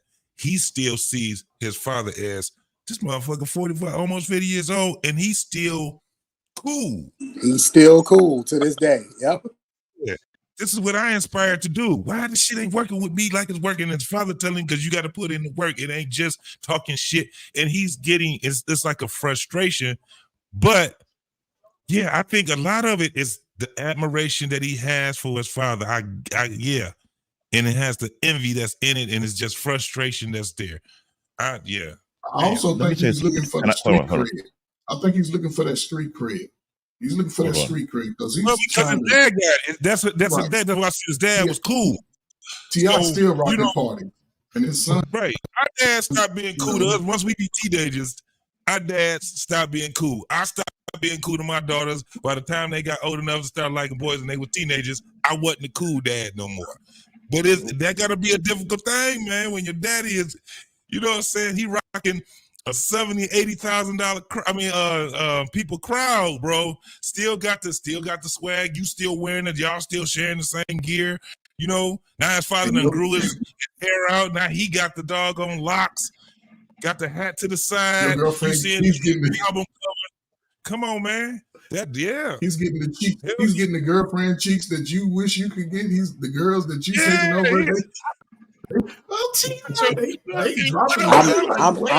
I'm gonna tell y'all right now. I'm extremely jealous of T.I. because he had Bernie's Burgos. And if y'all know anything about how I feel about Bernie's Burgos, I'm extremely jealous of T.I.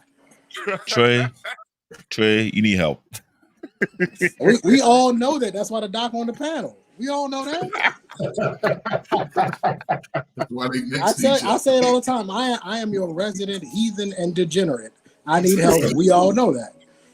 Oh my God. Let me say something real quick because let me say this. Watching this and see all the multiple baptisms throughout the year, it points out one thing that it's really a problem. A lot of parents are becoming their kid best friend with it the worst thing to do. And the reason why I'm saying this, as a father and a grandfather, I don't try and be my kid best friend. I make sure I nip it at the bud early on because I understood why. Before I became a parent, I watched other parents, how they interact with their kids. And I see the level of disrespect increase over the period of time. And I see why it happened. So, me, I love being a father. I love being a grandfather. But what I don't allow is the level of disrespect to come across anywhere. I tell my son and my daughter since they were little, you're not allowed to disrespect your mother. You're not allowed to disrespect your father. You disrespect your mother, you're disrespecting me. If I find out you disrespect your mother when I'm not around, your ass is mine. I do the same thing with my grandkids. If I hear you disrespect your mom come to me, I'm coming to get you. I will be the boogeyman looking at you while you're sleeping. I'm not playing around. And the reason why I do that is because, for one, I understood the level of discipline it comes to keep your child in check, so it keep them in a straight path so they don't stray away. But when you don't have that level of consistency, I'm always consistent with my kids. There's a reason why when my wife have an issue with a kid, in the moment that I will call your dad, the look on their face said a lot. Now, some people say I hit my kid. No, I don't hit my kid. What I do to them, I get to their mind and let them know Which one you want to do? You want to get on my bad side or want to get on my good side? Make your choice. But think carefully. I talk to my kid individually to understand how to think, how to respond to things, but I ought to let them know. I love you unconditionally, but doesn't mean because I love you unconditionally, you can do whatever you want. There are consequences for your action, either good or bad. We better think carefully because, for one, living in New York City, watching the multiple kids that act identical to T.I.'s son, I see how far that thing goes. That's how the decay start. I can't tell people how to raise their kid, but I ask them this question. It's like investing in a stock market. What you put in and what you get out. If you keep it that way, what excuse you going to give when something goes bad? When something goes good, yes, you get all the praise. Yeah. When that thing going down the wrong path, are you going to hold yourself accountable or are you going to point fingers? I remember growing up, my aunt and my uncle will bring their kid to me to put some discipline in the way I do it. They always ask me, what did I do? I say, none of your goddamn business, because I understand the logic behind it. When there's no structure and order in a child, from you, before they start thinking for themselves, there's a problem. And I say beat your kids, spank the kid, but you have to set a standard and be consistent about it. You cannot be flip-flopping. I've seen many parents who flip-flop. T.I. flip-flopped 2 damn months with his son. That's why he act the way he act. I see certain celebrities don't even play game. I said, for example, Bill Gates. I thought I was a strict. This dude is ultra strict. He cut it out the butt. He's not letting his kid act any kind of way, but somehow they did a little sign of rebel based on their choices, who they want to be around with. Did you say Bill Gates? Yeah, he's a little overboard. Something I read what he was doing, I was thinking like his daughter dating a black man wasn't rebellious. That is a kind of rebellious, yeah, because there's something he would restrict on certain areas. That's why I said daughters are a little more difficult, man, when they get older. So it's kind of like a payback. Okay, Dad, you lock her down on a bunch of things get when I'm older. This is what I'm gonna do. So I get it. Some parents are too over strict to the point whereby it end up creating a rebellious children. You just had this joke. You take kid to Catholic school. Everybody from New York City. His daughter got an upgrade for messing with the black guy. His daughter was upgraded. Oh, I did not say it. It's RP, not me. Let me welcome the 2 new guys on the panel, man. Mr. Bennett, my boy Tommy B. Man, where have you been, Tommy? Trey, long time no see. Trey F. With these kids, man. Yeah, I knew you were going to say their kids. Everything on the kids. Hey, CB, I asked a question, but if you just to think about it while these two are going, I'll throw it out to you. Because you have 3 generations as a grandparent, parent, grandkid. Mm-hmm. Let's say in your day, you didn't rap, but you were out there shirtless and stuff, with your tribe and dancing. Oh, no. Just bear with me. And then your son started rapping, but his rap was like rapping Duke type stuff or, Run DMC, but he was expressing himself. And of course, you look at your son like, man, y'all kids are crazy with all that hippity hop and the beatboxing. But then your grandson is rapping about smoking weed and licking brown holes. Now, in their mind, your son wasn't being disrespectful, and your grandson is only doing what the sign of the time is. He doesn't think he's being disrespectful. Just licking the brown holes. That's the only disrespectful part, Doc. I'm just saying that because on one end there's the female saying she got a brown whatever, and gonorrhea, and then if your grandson is like, "That's what I want, Grandpa. Listen to this shit here," and then he even when he says shit here, he wasn't thinking he was cursing at you, because if you go up a generation, shit was a bad word. Now it's a common word. So I just want you to think about like how do you deal with that kind of different generations, and do you actually consider that disrespect? But like I said, after the other 2 get in there. Thank you. Hold on. Time out. I got a question for the doctor. Listen, this is your area of expertise, so got to defer to you. Listen, man.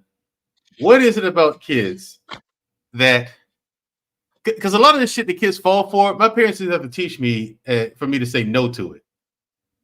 You know what I'm saying? The vast majority of it, I just like, no, man, I'm not into that. You know what I'm saying? So what is it about these kids? And then again, they grow up in far better conditions than their parents did.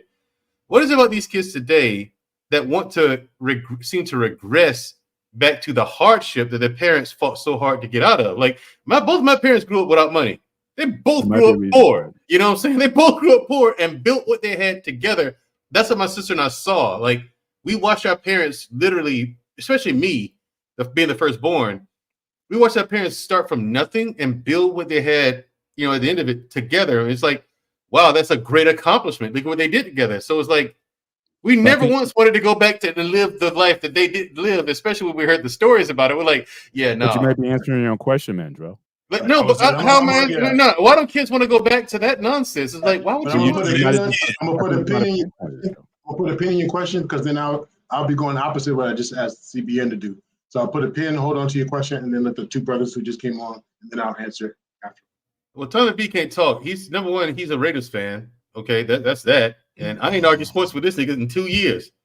He has a channel, Dr. McClumbie and Mr. Bennett. He has a channel called We Argue Sports. It's a sports channel called We Argue Sports. We're supposed to argue sports. Trey, I'd like you to join us too whenever this happens. But it's up and running. I ain't arguing sports with this dude yet. 2 football seasons and come and go just about. That's right, Tommy B. I'm calling you out. Good things come to people. Good We things come to driving people. trucks right now.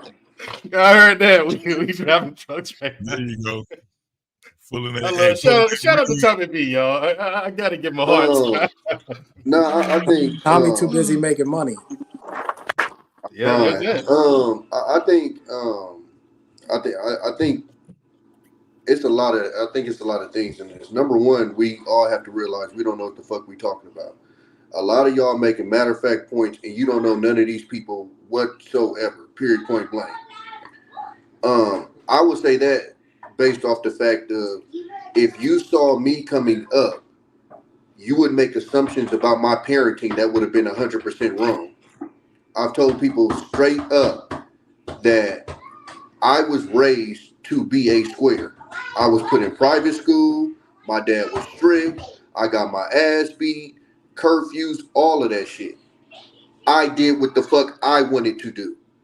And I think what people seem to lose is, yes, they're your kids, but they are fucking humans. So at a certain point, they're going to do what they want to do. And so I love it when people see these things and, oh, if they were under my roof, if I was under any of y'all roofs, I would have did what the fuck I wanted to do. Because that's just my personality. Again, my dad did every fucking thing to keep me out of trouble. That's the shit I chose to get into. And I think people seem to miss that part of it. And part of what I respected about my pops was once he saw that about me, he then, instead of chastising, he kind of kept me safe in that situation. And what I say is like, he knew all of the OGs in my neighborhood. It wasn't shit that I could do in that neighborhood that didn't come back to him. So even though I decided to go fuck around in the streets, I was fucking limited on what the fuck I could do because he knew every fucking thing that happened. So I damn near couldn't even sneak around what the fuck he was doing because he was already tapped in with everything. So instead of him telling me, no, which wouldn't have worked with me because I was hopping out the back window. We had emergency bars on my windows. I used to pop them motherfuckers open as soon as they left, and I'm hitting fences and shit. I'm outside. I had summers where I was on punishment the entire summer. I was still outside somehow. I'm 41 years old right now. My partners still laugh about me being on punishment. That's how much punishment I was on. And I was still outside. So I think people have to understand that there's a certain amount of control you can have over your kids, but at the end of the day, they're human beings. They have their own personalities. And so that's number one. Number two, to kind of answer your question, Mandrell, I think in his situation, a lot of those kids try to look for some type of normalcy. I think we take our normalcy for granted. Perfect example, I use this all the time. We go to the grocery store, it's just a normal act. Michael Jackson had to rent out a grocery store to have a fucking normal grocery store trip. That's a fact. So so when you hear the kid talk, the kid is saying, "We live in this big house. It's a gate. I'm bored." We don't think about when we in the hood. I just go outside. My partner next door. Right. My other partner next door. My other partner around the corner. Hey, we about to go play football in the street. Hey, we about to go hoop at the school up the street. Yeah. Those kids are restricted from that because they're in neighborhoods where most of them neighbors don't fuck with each other. They're isolated from each other. That's why they buy these big old properties with these big ass gates, leave me the fuck alone type shit. And so I think because it's so normal for us to grow up and just go outside and crack the fire hydrant open, have a water balloon fight, that's normal shit to us. That was fun. Yeah. So for him to go back to his grandma's house that he was talking about and experience that, and then have to go back to T.I.'s house where it's like, bro, this shit boring as fuck. I want to go have a water fight. I want to go play football. Shit that we'll look at and be like, that's dumb as fuck. It's like, if you look at a lot of these people that end up in these situations, a lot of them are grabbing or trying, like what your sister said about being a celebrity. It's like being in prison without the bars. Well, a lot of these kids, when they end up under these celebrities, that's damn near what they under as well. So when we look at it and we look at them doing this type of stuff, I think it just so happens because of where his grandma stays, that's what he's leaning towards is the whole street thing, this, because that's probably what the boys he was running around with in that neighborhood was on. But I think it's more they're just reaching to try to be normal than, you know, these super thugged out characters. Because it ain't like he got a long ass rap sheet. He ain't been caught with no guns, no dope. You know, he ain't been rumored to be in no gangs, nothing like that. It's just wanting to fit in and be normal. And so I think that's where we miss a lot on this shit is you dealing with kids who are born into a situation that's not normal, and the motherfuckers just want to be a normal ass kid. So yeah, what you were saying though, Tommy, that's why we have to look at what we're looking at it is just from the angle of what would we do and bring it to our own situation, bring it to where it's not a judgment. That's why I use this one with T.I. and his son. But like I said, just by the only thing we can go off of what we know. This is not a judgment type of thing when it comes down to they're just bad parents. He's just it's kind of like, nah, let's bring the question up because it's not just for them. We all know other people, either family members or people in our neighborhoods and things like that, just like the perspective that you just gave. Man, let me tell you, Detroit used to be so much goddamn fun, man. The 70s and the 80s, the east side of Detroit, on the west side of Detroit. And I'm telling you, it was so much fucking fun. And I was the only child at that time. It was boring as fuck. I had a mother and a father. My life was boring. But every time I went over and spent it over at my cousin's house, I wanted to stay the whole damn weekend because I got a chance to do over there what I couldn't do in my own neighborhood. That's probably why now I can afford to live in the suburbs, but I decide to live in just a regular ass community. I can't stand not being around. I lived in rural areas. I lived in suburbs, and I stayed in just regular ass neighborhoods where you got your neighbor right next door to you. I love those neighborhoods because it's community. Because it's the community. Like you said, it's the community. A lot of these suburbs and where T.I. and them stay at, that's not even a suburb. That's elite. And that's even more separated from community than a suburb. That's right. Yeah. So I was the same as you. Like I had a friend that stayed in the suburbs, and I used to go out there, you know, and hang out with him and his friends and stuff. And like you said, it's boring. It's your friends live, way over here. It's a different environment. I think for us, when we talk about the hood, we focus so much on the negative that you forget like what you're talking about, the fun parts of it. I think when you talk about like when you watch these movies and you hear these songs, you think every day shit getting shot up. That's not it. Yeah. It's no different than like Mandrill. Like when you go to war, every day ain't a fucking shootout.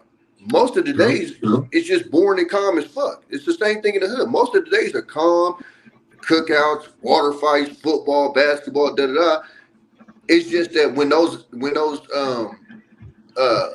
when those actions happen, it overshadows just a normal day because nothing sticks out from a normal day. It's just a normal day. Now, when somebody shoots, it's on the news, everybody's talking about it, yada, yada, yada. So you tend to ignore the normal days because they're normal days. But if you really look at your experience growing up in the hood, especially as a kid, it's a lot more positive than negative. Like I said, you forget about the running around. We used to be like 20 deep on bikes. I think about now, like as an adult, I would have lost my mind. Literally the whole street filled with bikes. You know what I'm saying? But you don't remember that because, like I said, the bad stuff sticks out way more than just the normal stuff. And so, like I said, so when I seen this situation with him, instead of me thinking like, oh, he's a rich kid trying to be hood, I'm like, no, he's a celebrity kid trying to be a little bit normal. Tommy, let me ask, because I heard you say, your parents raised you one way, you rebel. If you had a son who got up in his years, teenage years, whatever, because I don't know if you heard how far back you heard when Trey was talking about, could it be almost an envy, not envy. I forgot what word you said, Trey. Admiration. Admiration, thank you. So Tommy, if you had a son who actually admired, like when he heard how you rebelled, how you were strong, how you didn't give up, and then he wanted to emulate that and actually do that, even though you worked hard to get them better, what would you say, or what would you do? How would you bond with them? So the funny thing is, my son is only 4 right now, and literally I'm seeing the reverse of me. Like, I mean, just everything he does is reminding me of him. And so I think for me, because I experienced myself growing up, I think I can better kind of parent that than say maybe my pops or whatever. Also, like, I think part of like what I went through too is like I had ADD that was never treated. And so I kind of see that in my son.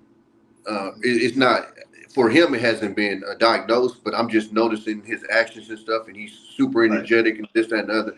I'm not going to put him on drugs, but I'm just saying it's stuff that I would pay attention with him that wasn't paid attention to me. I tell people all the time, like, a lot of times I would go into the room and sit down and do homework.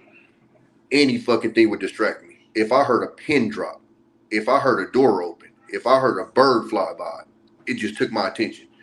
And so for me, if I notice that with him now, I have the experience that I went through that, and it's something that I can dress appropriately. For me, I just got my ass beat. For me, I would handle that differently with him. But I think another thing too is you kind of have to watch the influences. So for me, my influence was my older brother. He never pushed me down that path, but that's the dude I looked up to. That's my older brother. That's my guy. 4 years older than me. To this day, that's my guy. And I think a lot of people miss that part too, is your dad. Like I never did not look up to my dad, but my brother was closer to me in range. So that was like my guy, you know what I'm saying? Because we could kind of more connect. We dressed the same, listened to the same music, etc., etc. So it was more of a connection there. And so I saw what he was doing, and I'm on that. And so, like my dad's married. Or was married. My brother was, like I said, he's 4 years older than me. I'm seeing him go get chicks. In my brain, if I'm, 12 and he's 16, I'm watching my dad's married. Cool. I'm 12. I'm not thinking about that shit. I'm watching my brother come home with numbers back in the day when we had to write them down on paper. But he coming home with numbers. Oh, shit, I want that. You know what I'm saying? So that's the type of stuff that I was taught that kind of influenced me. And then on top of that, too, being in the neighborhood that I was in, all of my partners was into that shit. So it was, and I think a lot of people miss that too, is as much as you want to influence your kids, them friends and siblings, a lot of times will influence that kid more than the actual parent. Because if you really look at it, with us working and having our own lives and stuff like that, those are the people that spend more time with your kids than you actually do. If you really add up the hours and stuff. When I used to go outside playing, me and my friends was playing for 8-9 hours. I come back in the house, I'm asleep. So realistically, in the day, I might have spent 2 or 3 hours with my parents compared to 8 or 9 hours with my partners outside running around and stuff. And that's not a parenting thing because I'm outside playing. It's not like I'm outside doing nothing crazy. But when you start adding up the hours, it's like in your head, you would think that you spent more time with your parents because that's who you live with. But if you actually look at it, it's like, nah, you actually spent more time with your friends because if you add up the hours you was outside running around this, even if you think about school, you go to school, you spending what, 8 hours in school or whatever. A lot of people you go to school with is in your neighborhood. So when you get out of school, what you doing? You running with them again. So now you're looking at down there 12, 13, 14 hours with your friends. So that a lot of times that's going to be your influence, whether you like it or not. And hopefully, you know, you have a kid that's not super, you know, influenced or whatever. I have a daughter right now, and I don't, just how she's made her personality, she's not influenced by shit. Like she got friends that do shit that I don't agree with, and she just does not partake in none of that shit. But that's also me paying attention to her and seeing how she's being influenced and stuff like that too. So I think that's also parenting too, and you can kind of see, you know, where your kid, how your kid is getting molded, who's molding them, who's influencing them, and stuff like that. Okay, I appreciate your answer. Thank you. Yeah, no problem. All right, anybody else got anything to add? Yeah, I just wanted to chime in. Great topic tonight. You know, certainly I wouldn't be the poster child for, I guess, respective parents growing up. As I've shared many times on this platform, my mom, she was a diagnosed paranoid schizophrenic from birth. So, you know, I had a lot dealing with that. My dad, he was a heavy drinker, and they were separated essentially since I was born. So I you know, living with both of them, it got to points where by the time I started getting 12, 13, I just started rebelling.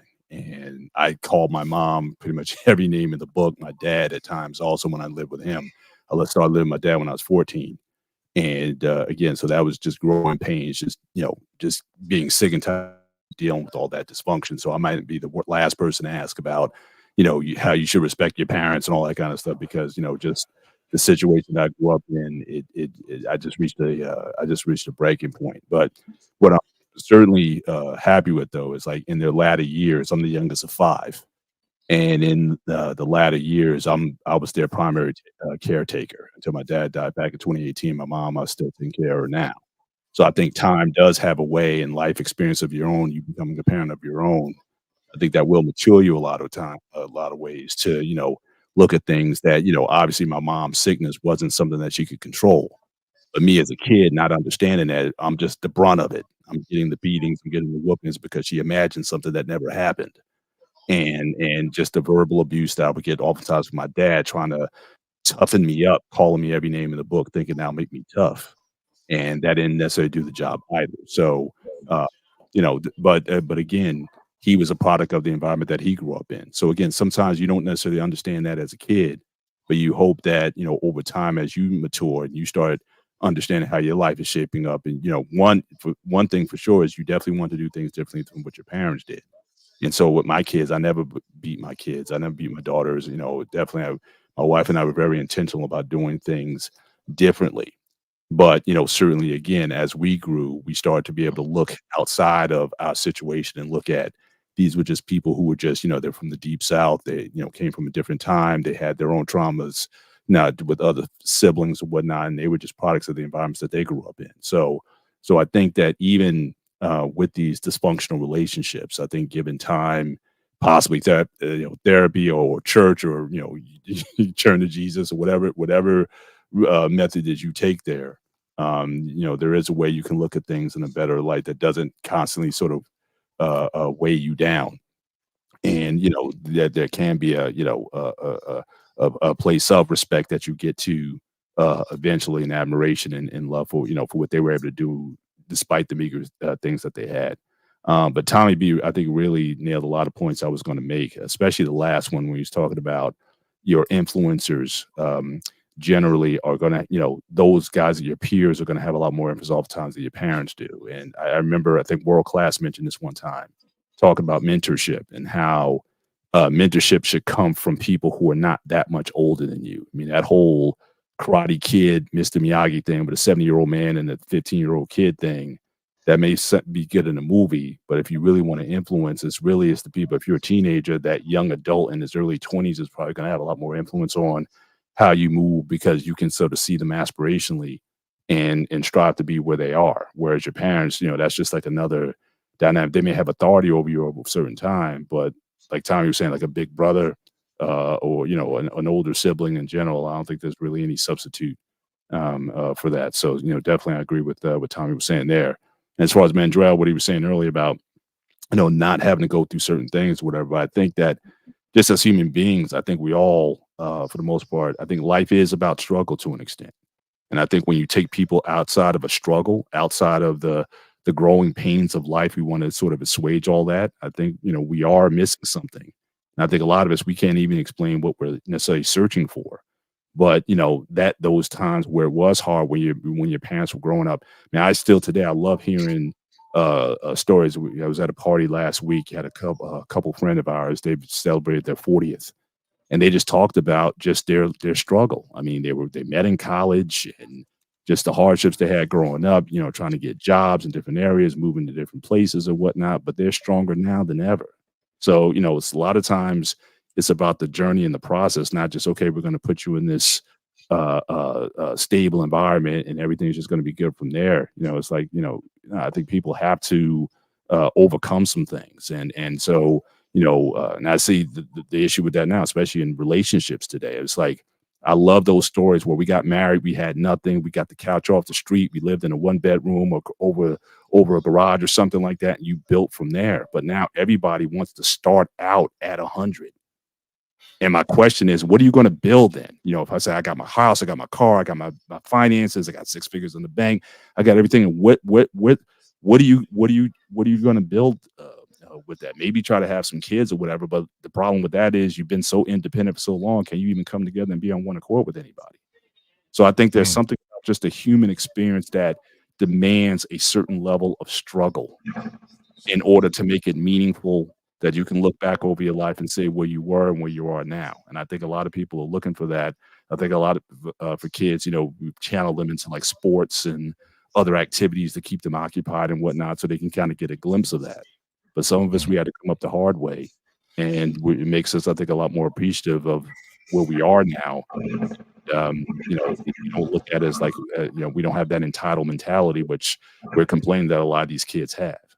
And the last thing I would say is, I was thinking about this. I think Doc, we spoke about on your last podcast. Like, I almost think to an extent, shouldn't there be a time when your son, I'm only talking about boys, I'm not talking about girls here necessarily, but boys, shouldn't there become a point in time where your son should be able to kick your butt? And I mean kick your butt and not be you not 80 years old and an invalid. It's like this, like in nature, in biology, it's like, look, the you're always trying to generate the stronger line that comes after you. That's natural. That's biology. That's cells. That's viruses. That's bacteria. I mean, COVID is like, it metastasizes and it becomes stronger than before. That's why you always take a flu shot every year, because the strain is stronger than before.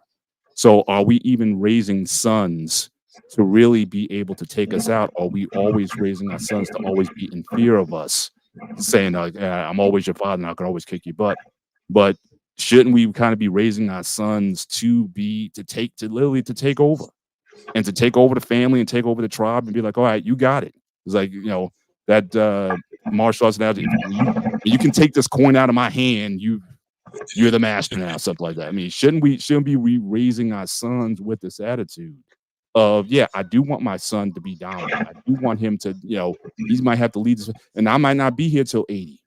If I jump out of here, early in my 50s or whatever, and my son has to take over, is he even equipped to be the man? But if we always want to have this one-upsmanship on our sons, now I keep thinking about that movie Fences. I mean, that was a weak son that he raised, but it's almost like he wanted him to be. He wanted his son to be always intimidated by him, but he never wanted his son to be better than him. And so I think about that, are we doing a disservice? And then we complain about the sons that we're raising. Oh, they're weaker than us. They're not as strong as us. They didn't go through as much as us. But are we in part to blame for that? Which is a question that's been asked a lot of times in these spaces. So those are just some thoughts that I had.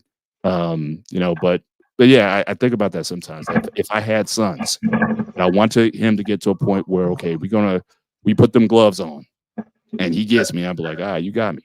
Yeah. and I'll be happy about it, because, all right, I taught him well, which I think that's the whole point. I should be teaching him to its extent where he should be able to, assume, some authority down the line. But the only pushback, Mr. Bennett, I would get is I agree with you in theory that your son, you want him to be stronger, but not for your family, for his own.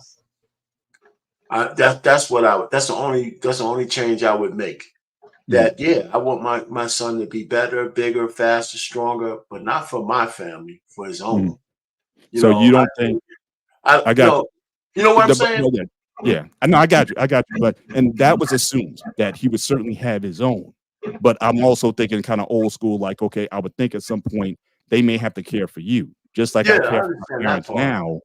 I need to, because there's some siblings of mine. I was like, there's some who can't, and there's some who can't.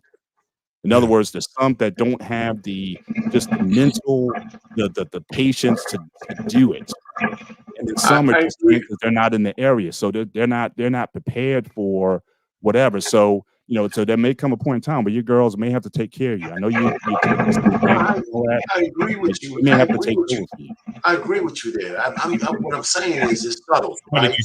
Somebody got some feedback. Right. Somebody does that. But I agree with you, Mr. I'm not even arguing with you. The fact is that I would say that if he's strong enough to be in charge of his own family, that as a derivative, he'd take care of his parents if he could.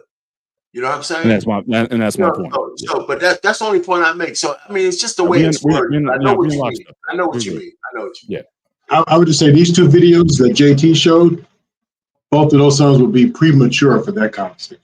They'll be because I don't know when you heard. I don't know if you heard when Trey said that's kind of a normal routine where family members, uncles, cousins, who are you talking to? Calm down, right? So I think these two sons, especially that first video, I don't know how far back you saw Mr. Bennett.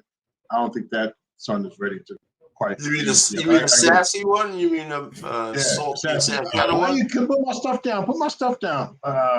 So that passing of the coin, I don't think that father would even trust. Like, you're not even having that conversation. Right, but it's the father. But it's the father even trying, and that's my point. It's like you're setting up your sons to fail because you're not trying to get them to do it. You always trying to be top dog, and you always I'm still top dog, and I don't care if I'm 80 years old. I'll still take that mindset. Is it really hurting us?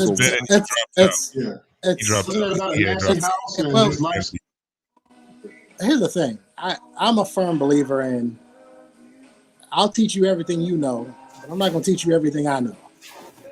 And so this idea that if you can come from the throne, then come for it. Come get it. But you're not. But because even in the lion world, you got to go beat the top dog. He ain't gonna give it to you. If you want the right to be able to mate, you gotta go beat the top dog. So if I'm the top dog, come get the throne. But you already loaded the games, have to wait until I'm 85. You just have to wait till I'm 85. You loaded the games, right? I have sons. But you're loading the game because you already admitted that you're not going to give your son everything because you do not want to be beat. So again, because I'm more equipped to lead the family. Until you prove that you can lead by being better than me, I'm still more equipped until the day I'm no longer equipped to do it. But where's he gonna get? But where's he gonna get that what you're holding on to? Like I said, I'm gonna teach you everything you know, but I'm not teaching you everything I know. But I think that seems like a loaded game to me. I do have sons. I do have young adult male sons right now, and when I just use my own life. My father was in my life every day. I picked up all of his talents. My father was talented in football, but I was able to be a good football player and basketball player. I never forget the day when I saw the transition shift with me and my father. We were playing basketball. And I probably made it 20, 21. When I got to that age, I knew he could no longer beat me. And he knew it. He stopped even saying, You want to do this? You want to do that? So my sons were younger. They were 12, 13. That's when I started giving them everything I was getting. Everything I was giving, I was talking. I was showing them. I'm like, look, one day you want to beat me. I know it. I can see it in your eyes. But until you are prepared, I'm going to beat you every time. So when you get out here amongst your peers, you're going to be competitive. You ain't got to win them all, but you're going to be competitive. And you're not going to quit based on the fact that you came into a little adversity. Because me, you'll never beat me. Now, it got to a point where they could beat me. I stopped. Listen, but once they got there, I told them, I said, you ready. I said, now you go and you build everything, because only thing I can do now is support you if you need me. But other than that, you have to go out and be the man that you've been preparing to be. Life is not going to give you anything. You have to set yourself, avoid these pitfalls that a lot of people get in, or else you will struggle. I'm not the babysitting granddaddy. And my children, none of them have children.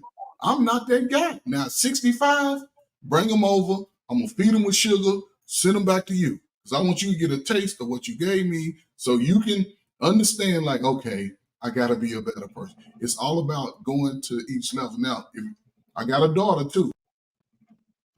I told her at 6 years old, you have to play a sport because I do not believe in fat children. She cried for 2 days. Guess what she did? Ended up being a national champion tumbler, a state champion cheerleader, based off those conversations. And today, at 30 years old, she graduated college. Listen, y'all got a little son out there, 30, 32, want a wife, light skin with the good hair, whatever. That ain't me, but she got a little bit of it. But what if she's practicing in your house? That's right. Now, what if back she's to tumbling in your house and you say, hey, you ain't going to be making breakfast in here. I make spaces for her to always have that space. I make spaces for her. I'm an outside guy, so I'm taking you where I grew up on the streets. We doing flips in the back on some boxes, on some old mattresses. We going to the park, you getting it out. I taught my children how to swim at an early age because I didn't want them to have deficiencies, because I read, swimming can knock out ADHD. Playing soccer, like Miss Becky takes her kids to play soccer to run out that ADHD. We out in the sun. My children don't sit in the house. You can't even shut a door until you get to a certain point. But again, that was me. It didn't work for everybody. I just understood based off what I was given by my mother and father, because when I turned 18, it's my last thing, I graduated high school. I was a middle child, so I was by myself. Greatest accomplishment for me, my mother, father, Monday morning, I'm sleeping. I probably went to bed Monday morning about 2. She come waking me up at 8:30. Boy, get up. I'm looking like, what you mean? Mom, you need a damn job. You're not going to sit around my house and think you're going to lay up on me. Mom, I'm going to college. I'll be gone next week. I was gone next week. I was getting gift boxes within 2 weeks. She was like, yes. And I appreciate those type of bringing, those type of structures that I had in my life, because once I started passing it to my children, because I learned from other people. And once I started doing that, they could see, like, Daddy's real about this. Daddy's really trying to help me. And man, I'm glad you didn't do this. I'm glad you did that. Because my friend right here, my sister got a son, hell of a football player, AB student. He started getting into the street, started rapping. Dude got 8 years in the Fed right now. Tried to sell drugs. That's your question? Yes, sir. Oh, sorry. I mean, because I'm not sure if where Mr. Bennett was going was actually moving the post, but I just wanted to add, because I don't think Mr. Bennett, you threw this part in the conversation, which may change it. The gangsters, like mob and all that, where they say, eventually my son is going to take over the business. Eventually, but I have to know when you're ready, so I'm going to teach you. And then when I think you're at that point, I'm actually going to hand you the keys. I think that's different than the lion, who you need to come beat my ass, and when you do, you get these 5 other coochies with you too. That's different. So I just want to throw that in there because back to those videos, the king and the 5. But back to those videos, I wonder if those guys are at that stage where father would feel comfortable to have that exchange, or is it still in the teaching? So that's the only part they're not, but I'm saying, but is that in fact part of the problem? I think both analogies work, whether it be the lion or the mob boss or whatever. But the idea is that if you're going to be, do you have the skills, or are you being given the skills? Are you being trained in order to do that? Them lions, they see the mom hunting, they see the, you know, the play, the rough housing that the cubs do with one another. So again, a lot of that stuff is being fleshed out. So then, like, I was going to ask Trey F, I was going to ask, was like, now again, when your sons finally beat you, but you didn't hold anything back from them though. I'm assuming, right? I mean, you gave them. That's what I'm saying. You gave them everything that you had. They then had to certainly perfect that and then get to a point where they could beat you. Yeah, And what I'm hearing from the other Trey is saying, I'm still gonna have these two jokers in my hand, so that if you even try to come up to me, I'm gonna still slap you down. So to me, it's still a little it's a little different. No. I'm saying if you earn it, you got it. Here's the thing: the teaching doesn't stop after you beat me. If you beat me, that doesn't mean, again, I taught you all you know. Once you beat me, now I can start to teach you what I know. You earned it. I think a lot of the problem, even with this situation with King, a lot was given to him. I'm not completely sure how much of what he has was earned. And that is true. Yeah. But and so in this particular situation, I'm not saying you can't have the throne. You can absolutely have it. You just got to come take it. And then once you get on the throne, there's some, nuances, idiosyncrasies that I need to teach you about being on this throne. Yeah. Yeah, like the Godfather. I mean, the Vito still. That's a great example. He became the concierge to Michael after he took over. After he was the dude. But it doesn't mean that you're not there with me. You're there with me. Understood.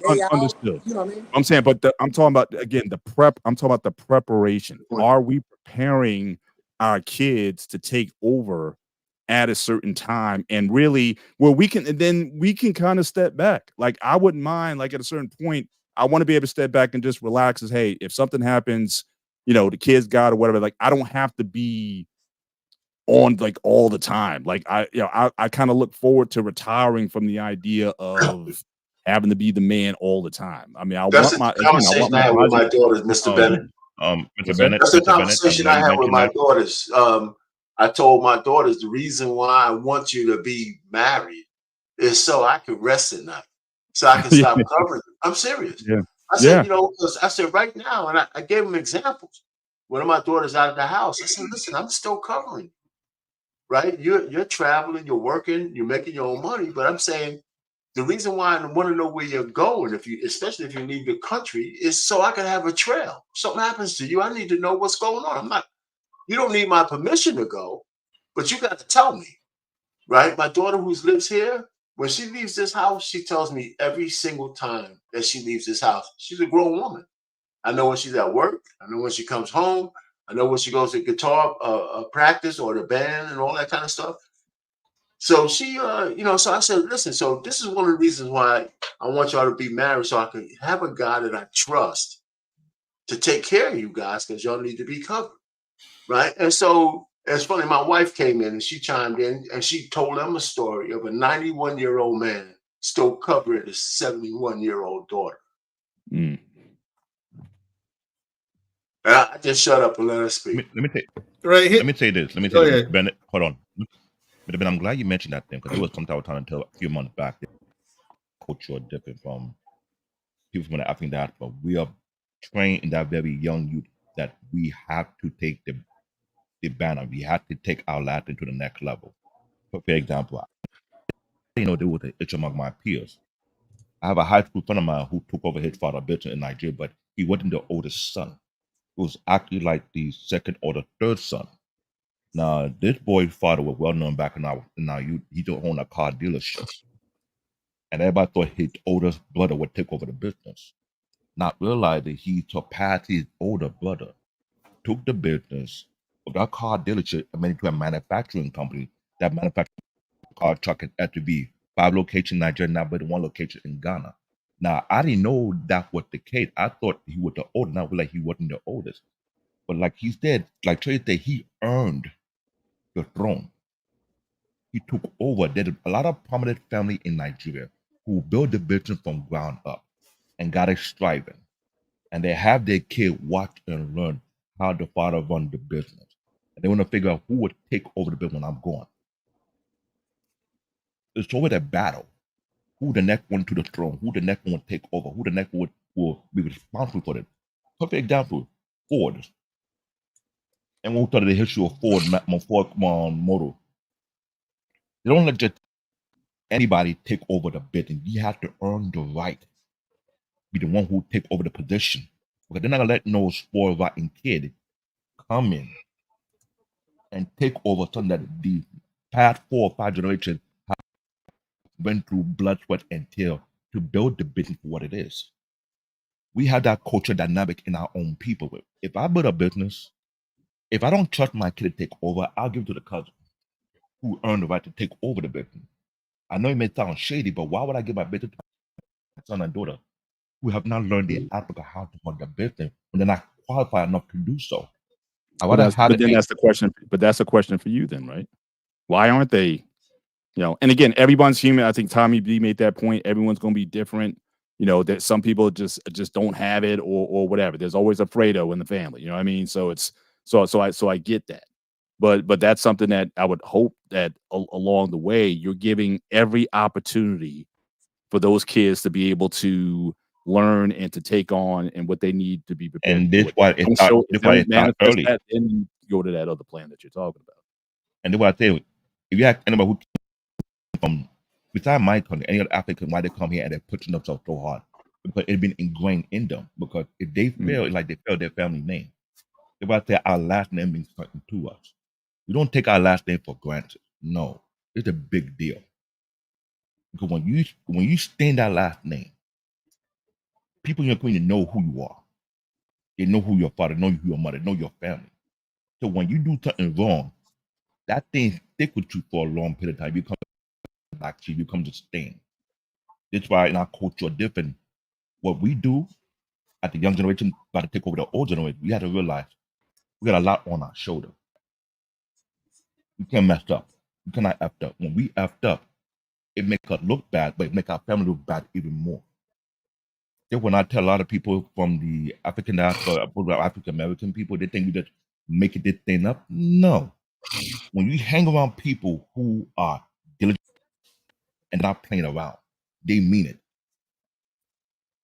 When you have people who come here who little to nothing in their pocket, build a business that it got so successful, no one even knew that they owned that business.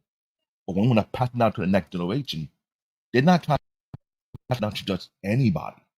Besides African, look at the Irish. Look at the Jap. They have that same mindset. I'm not going to pass on something I worked so hard, blood, sweat, and tears. It's 0 hours. To pass it to an Ingrid who is not serious about putting the effort into it. That is the big deal. Then what I say, as a parent, I have to make sure I'm constantly on my kid. Yes, Tommy B is correct. Kids have their own personality. They will do what they want to do regardless. But at the end of the day, there will come a time they want to have that inheritance. That's why we talk about legacy so much. We build a legacy passed down to the next generation. We're not trying to take it and keep it to ourselves. All about me. No. If I'm working my ass off, it's for my kids and for my children's children. Meaning, I want my grandkid to be able to be a part of this. I want my great grandkid to be a part of it. I'm not selfish. I would make the sacrifice so their life could be much easier. And I think somebody said the old generation work hard to make something great, but the next 5 generations got it easy, might waste it. That I understand. That is very logical. The guy who talks for 2 hours straight says he's not selfish. I mean, I found that fascinating. But okay, so really, I forgot. I had something really interesting to say, but I honestly, I totally forgot. I have no clue as to what I wanted to say. I'm gonna have to start taking notes. Long enough. No, listen. I gotta talk to Black Men Unfiltered. Listen, I need some music to pay people off. I need some music to pay people off the stage, like they do at the Oscars and the award shows. Yeah, I'm gonna have to start doing that. Wow. I told y'all need a shot clock. I'm just Trey, that's a good idea. I didn't talk that long. I didn't talk that long, but yet I was quite longer than most people. So you say that right now? Yeah. Okay, fair enough. I guess it was building up. Sir, you are the league leader. You are the league leader in words. Wow, league leader. Yeah, but I'll say this. I agree with Trey. I come from the old school like that, and it was like that with me. Like, I mean, like my dad wasn't gonna teach me. He clearly didn't teach me everything he knew. Clearly didn't. And like it was abundant. Like seriously, by the time I was 15 years old, Mr. Bennett, I knew then. Like 14, 15 years old, I knew he wasn't teaching me everything he knew. I knew it. You know what I'm saying? It was clear. This exact question is like, yeah, you'll figure it out. What? You know what I'm saying? I had questions that was his answer to me. You'll figure it out.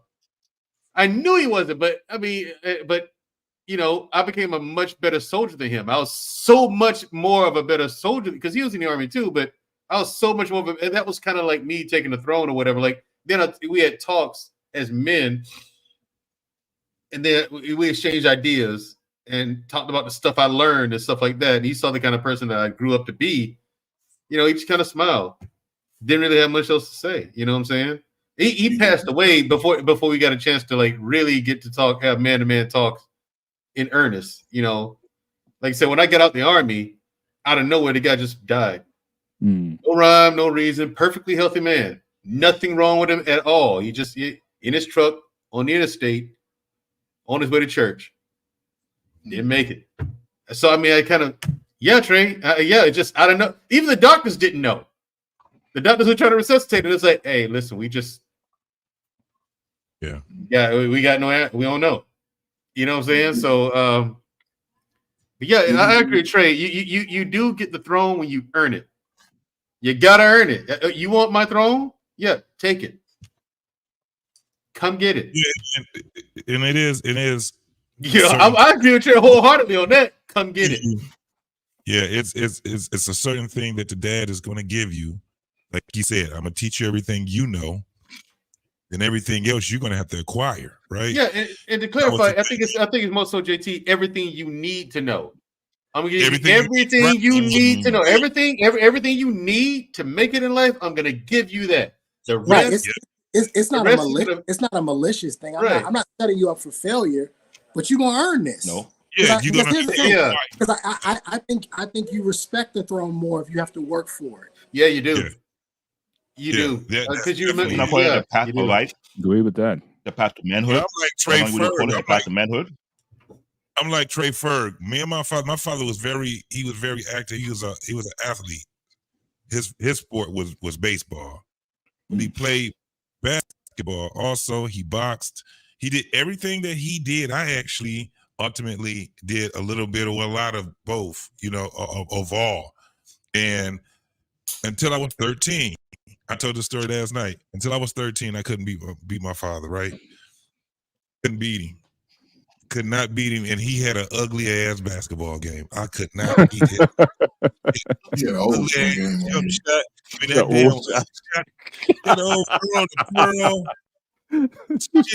JT, did he break an ankle a couple of times? Yes.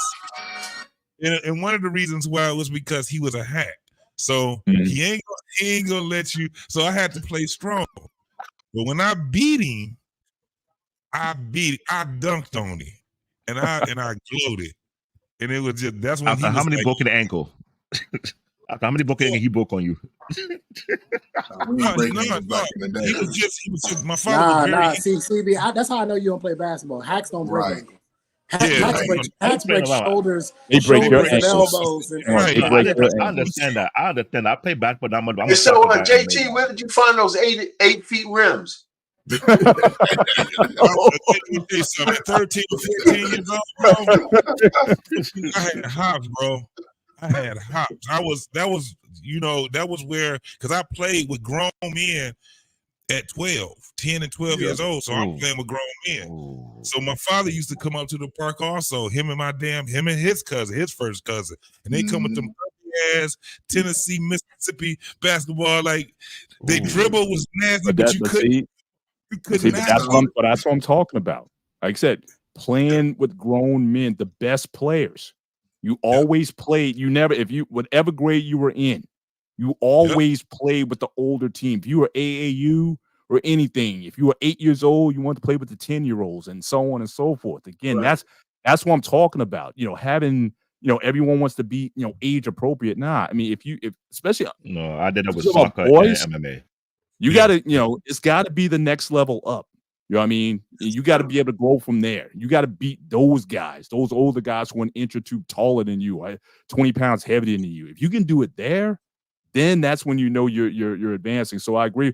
You know, having those younger kids around men that you're going to have to compete against. I mean, that's why a lot of these European basketball players, you didn't see in the 80s, you didn't see a lot of Euro players over here, but all those Euro players, I think Ricky Rubio got into the league. He played in international, I think 14 years old. He was playing professional basketball. Mm-hmm.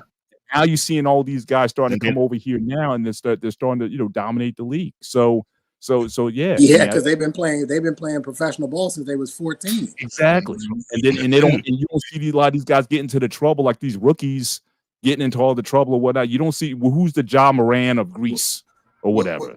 With that aspect, guys are like, the brothers for soccer and in MMA in America, Nigeria, we did the same thing. Unfortunately, what we talking about the man pretty much grooming the son. But what do our numbers say in America? Over 67% of our boys are not groomed by the father.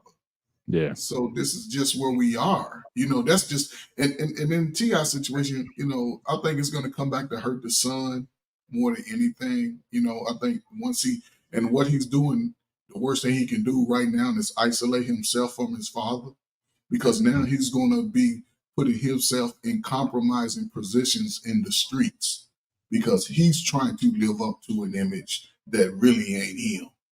Believe me, light-skinned skin is too soft to be thinking you're going to be out there talking about you up in somebody. Yeah, he don't know. He don't need to go inside. Man. He definitely don't need to go inside. But somebody's going to challenge him. Somebody's going to challenge him. Somebody's going to challenge him sooner than later. And he got that donkey mouth too with those big horse teeth and shit. Man, he ain't going, man. Oh, hell no. Oh. But I'm just saying though, see, if you can see it as a man, he's not seeing it because he's feeding, he's being absorbed by the attention that he feel like he's getting. Yeah. So it's going to hurt him. It's going to hurt him. And the worst thing he can do is isolate himself from his father. So yeah, it's gonna be bad. I was saying, I need to drop. But good combo. Appreciate you guys. Hopefully, I'll see some of you guys on Friday night. Friday night. We'll see you guys Friday night. All right. Go ahead and wrap this up here. Me and Mandrell. All right, ladies. Later, gentlemen. Yeah, I'm gonna let y'all have it. I'll see y'all on Friday. All right, Trey. Hey, man. Y'all take it easy, man. What are y'all talking about on Friday? Black man has I don't know what the title means, but it's a stand up in it. And it has a little boy with his fists up. So it's gonna be some barbershop shit. But you know how black men do it. You don't know until once he break it on out. He be trying to surprise us and shit. Yeah, cool. But listen, my online personal training business has been up and running for a while, full swing for a while now. So I guess people don't know. Listen, people, if you're interested in that, go to my Instagram page. It's Mandrell_21. Go to my profile page, click the link, and schedule a free consultation. The first consultation is free. You don't have to buy anything. I'm not going to twist your arm to buy anything. We're just going to talk and figure out what your needs are, and see if I can help you with that. Like I said, it comes on the app on your phone. Comes on the phone app. The meal plan comes with it too. It's all in the app. Huh? Can I put it on my page also? Put what on your page? Put your advertisement. Yeah. Put it as many places as you want. Let everybody know about it. I think I have to do that because I was trying to share. Remember, I was telling you about the Facebook one. I couldn't do it, but I know what I can do. I can just share it on my IG, and it's going to automatically go to my Facebook page. Yeah, tell everybody. I mean, I see people up here on these panels. Y'all need to lose weight. Not me. Shit. Look at that. You need to gain weight. I need to help you put it. I can do that too. Every meal plan and every workout routine is custom made to each and every individual person. I write a whole new workout routine for every single client individually. For sure. Because everybody's needs are different. Some people don't like going to the gym. So I got to write a program that doesn't include gym, going to the gym. It's much more difficult, and your results ain't going to be, I want a beach body. Go to the gym. I don't want to go to the gym. You want a beach body? Yeah, go to the gym. You know what I'm saying? Well, and then the ladies should know with ladies like, I don't want to get big and bulky. I'm like, no, those ladies who get big and bulky, they're taking performance enhancers, and they go on special diets to look like that. Like, women ain't gonna get that big without doing it on purpose. Right. Just lifting weights ain't gonna make you that big, ladies. It's not. Your female anatomy won't allow you to get like that. Just like us, we're not gonna get on the bodybuilder stage with like Mr. Olympia. I'm like, every single one of those guys on steroids, right? Every single one of them. The human body will not allow you to get that big without help. It just won't. Your body won't allow it. You know what I'm saying? Right. You tear your muscles up, they ain't gonna even be able to recover that goddamn fast. So. No, they're not. There's no way. And even in your body will get to a point where it's just like, okay, I'm done growing. Yeah, that's it. Your body. It's like, this is all I'm gonna give you, and it ain't gonna be that big. Nowhere near it. But yeah, I take care of everybody. Yeah, I help everybody. I help whatever kind of body you want. I write the program that you need, and I'm gonna work with you. I do weekly coaching sessions, check-in sessions. Where I check in with everybody each week. It's a case for accountability and motivation. I think that's a big review I got from everybody. Like, they like that, the weekly check-in sessions. You know what I'm saying? Because we get into like what they did that week, how they feel. Okay, what's your weight now? I got one client, he's losing a ton of weight. He's doing real good. Yeah, I might have to just talk to you about just because I don't want to gain too much. I just want to gain, 25, what I'm saying 25 pounds is probably good enough for me. But definitely a muscle, right? Yeah. Yeah, we can do that. Yeah. I'm about done with that whole thing, trying to be extreme with it. You know what I'm saying? That was in my younger year. Yeah. Yeah. You're in your 50s now, JT. Like, I injured myself trying. Right. One of my streams, I think the last one I did with Freezy. The last one I did with Freezy, I told Freezy, there's some exercises I'm getting ready to retire. He said, really? I said, yeah, in about 5 years when I hit 50. The barbell squat? Nope. The bench press? Nope. I'm retiring those two. Right. And people use the bench press as a benchmark for strength. Like, how much you bench, bro? How much you bench? Like, when you're young, you're growing up, you think that's a good, measurement for how strong you are. But then you actually get into sports science and you learn and you educate. You're like, that's a good one. Once I started boxing, I wasn't even on bench press anymore. I was on reps. Everything was reps. Everything that I did was reps. So yeah, that's better for building muscle anyway. That's better for building muscle anyway. Yeah. You pick a challenging weight, a weight that challenges the muscle, but doesn't exhaust it at the 5 or 6 reps. Pick a weight that challenges the muscle and rep out with it. Like, I remember I can get 225. I can get that like 22 times. And people like, you can't get 25 of them? I'm like, that's 3 more reps. What's the difference? Right. It's 3 more reps. What's the difference? It's a muscle or something. Right. Yeah, but they'll see me go up to 315 and I'll come back down. They're like, why don't you lift more than 315? If I lift 315 pounds, if I go out there and get my ass, if I go out there and get my ass whooped, strength wasn't my problem. Right. Should have been zigging when you was zagging. You should have been zigging when you was zagging. You need to be, if you get 315, okay, now it's time to start working on other stuff. Right. You good with 315. You know what I'm saying? Because I remember I got up to like with 405 one point in time, right? Mm. And that's when it hit me. I was like, what? Wait, why did I do this? The 6-pack was because you have to gain weight to lift that much weight. You do have to gain fat, like mass, So the 6-pack was gone. You know what I'm saying? I didn't like the way I looked, didn't like the way I felt. Right. So lifting 405 pounds ain't worth it. It ain't. And so, sure enough, I started losing weight. That 405 went away too. Shit, the 405. That was the point. Shit, your joints could start up on you. Right. Yeah. I started getting aches. Yeah. I was like, wait, why is the back of my shoulder aching? You know, so what the hell is this? You know what you everything, yeah, everything in the bench press is in the front. You know what I'm saying? It's in the front of my leg. Wait, why is the back of it hurting? It was just lifting a Volkswagen. Shit. Right. For It's sure. a trip. But yeah, what I learned is that people are worried about the wrong things a lot of times when it comes to fitness and health. They're largely worried about the wrong things, and they think they know what to do, but they really don't. What I told one client, and he didn't get pissed when I said this. I said, "Well, if you knew what you were doing, why are you in the shape that you're in?" Right.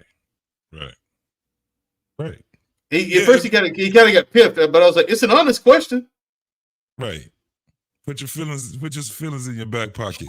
Right. You know what I'm saying? So, well, I put it aside for a while. I said, well, if you knew what you were doing, you would have put it aside for a while.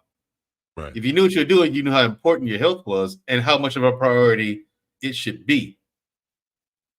It should be very high up on that priority list. Top 5. I'm a drip. Hey, what's going on, girlie? Look at Caramel Drip. Hey, hi, Caramel Drip. How you doing? Yeah, she's cool. She's cool. She watches my content over on the Big Picture. Okay, yeah, she's a great supporter, man. Great supporter. Yeah. I'm grateful to have her over there. Yeah, I'm grateful to have her over there. Yeah. Yeah. All right, man. Let's get out of here, brother. All right, then. When I get on the social media, I definitely get, because I got a couple of people that'll be interested. So just tell them to talk to me. I mean, it's just like hiring an actual personal trainer. It's just not as expensive. Okay. It's online, so it's like so instead of you paying me like X amount of dollars per session, like what you would pay me per session, you would pay me in a week. But I will write you a program for as many days in a week that you want. So if you say you want to work out 7 days a week, I'll write you a program where you working out 7 days a week. Okay. Say you want to go to the gym 3 days a week, but you want to do cardio the other days. I'll write that. And plus, I'm listening to that person, listen to the medical history, and I do a good job of gauging. Okay, I don't recommend you do this much of that, so I recommend you do more of this than that. You know what I'm saying? Right. Yeah, because people do kind of injure themselves and stuff like that, doing the wrong kind of training the wrong way. Mm-hmm. Yeah, like I said, it's personalized to every person, individual. No one, it's not a one size fit all. Everybody has their different limitations and things that they're good at. So I personalize it to every individual person. That's good. You custom make it like that, bro. Yeah. That's dope. Yeah. So, it works like this. We have the initial consultation. If they decide to go with the services, I say, okay, I send them a link. They click on the link. They start a profile, right? They start their own username and password and stuff like that. And they pay for it. So when they pay for it, they do the username and password. I even negotiate with that. Like, how often, like, how do you want the payments to go? You can pay all up front for like 3 months, 4 months, 1 month, whatever it is you want to do. Because the 1 month is just a trial. It's just a 4-week trial. But you can go 3 months, 4 months. You pay it all up front if you want to. You want to pay every month if you want to, or every week. You know what I'm saying? So, it's like that. It breaks down to about $60. Right. This is all off your app. This is off of your app, right? Yeah. The what? Communication and everything. When you communicate, or do you use? Well, you can communicate with me through the app. There's a messenger system in there. You can see me text messages through the app, or like let's say we do weekly coaching sessions, which is virtual call like this. Okay. You know what I'm saying? We either do it through Zoom or I use StreamYard. And it's a private thing. No one knows that you're there. Mm-hmm. It's not recorded. So no one's going to see you. No one's going to know you're there. No one's going to know you hired me. None of that. It's all confidential. So like what you pay me like in one session, you pay me for a week. Okay. So I was like, yeah, like tell me, it's 3 times more expensive to hire me as an in-person trainer. 3 times more expensive. Right. Right. But you know what? I mean, like that was the mind-blowing part for me, man. I was like, all right. So, all right, man. Well, it's time to go ahead and go. Yeah. Don't forget, this Friday, y'all, we got the barbershop stand up in it. We got the usual suspects. Yep. Hopefully And as you see, tonight, I improved the show when I showed up. It got better. Yeah, you can't listen. Good effort, JT. I would say, but everything is cap, y'all. Poor execution, JT. You can't listen. You can stop it. Thank you. You can stop it, JT. JT, you can stop it. You're not me. Listen, you can't take over my show. I mean, I see you let people up, JT, and yes, you're very generous with my thing. We can go in. And yes, JT, you're very generous with my things. Okay, but we're gonna close it out, everybody. Thanks for coming out. God bless you. Good night.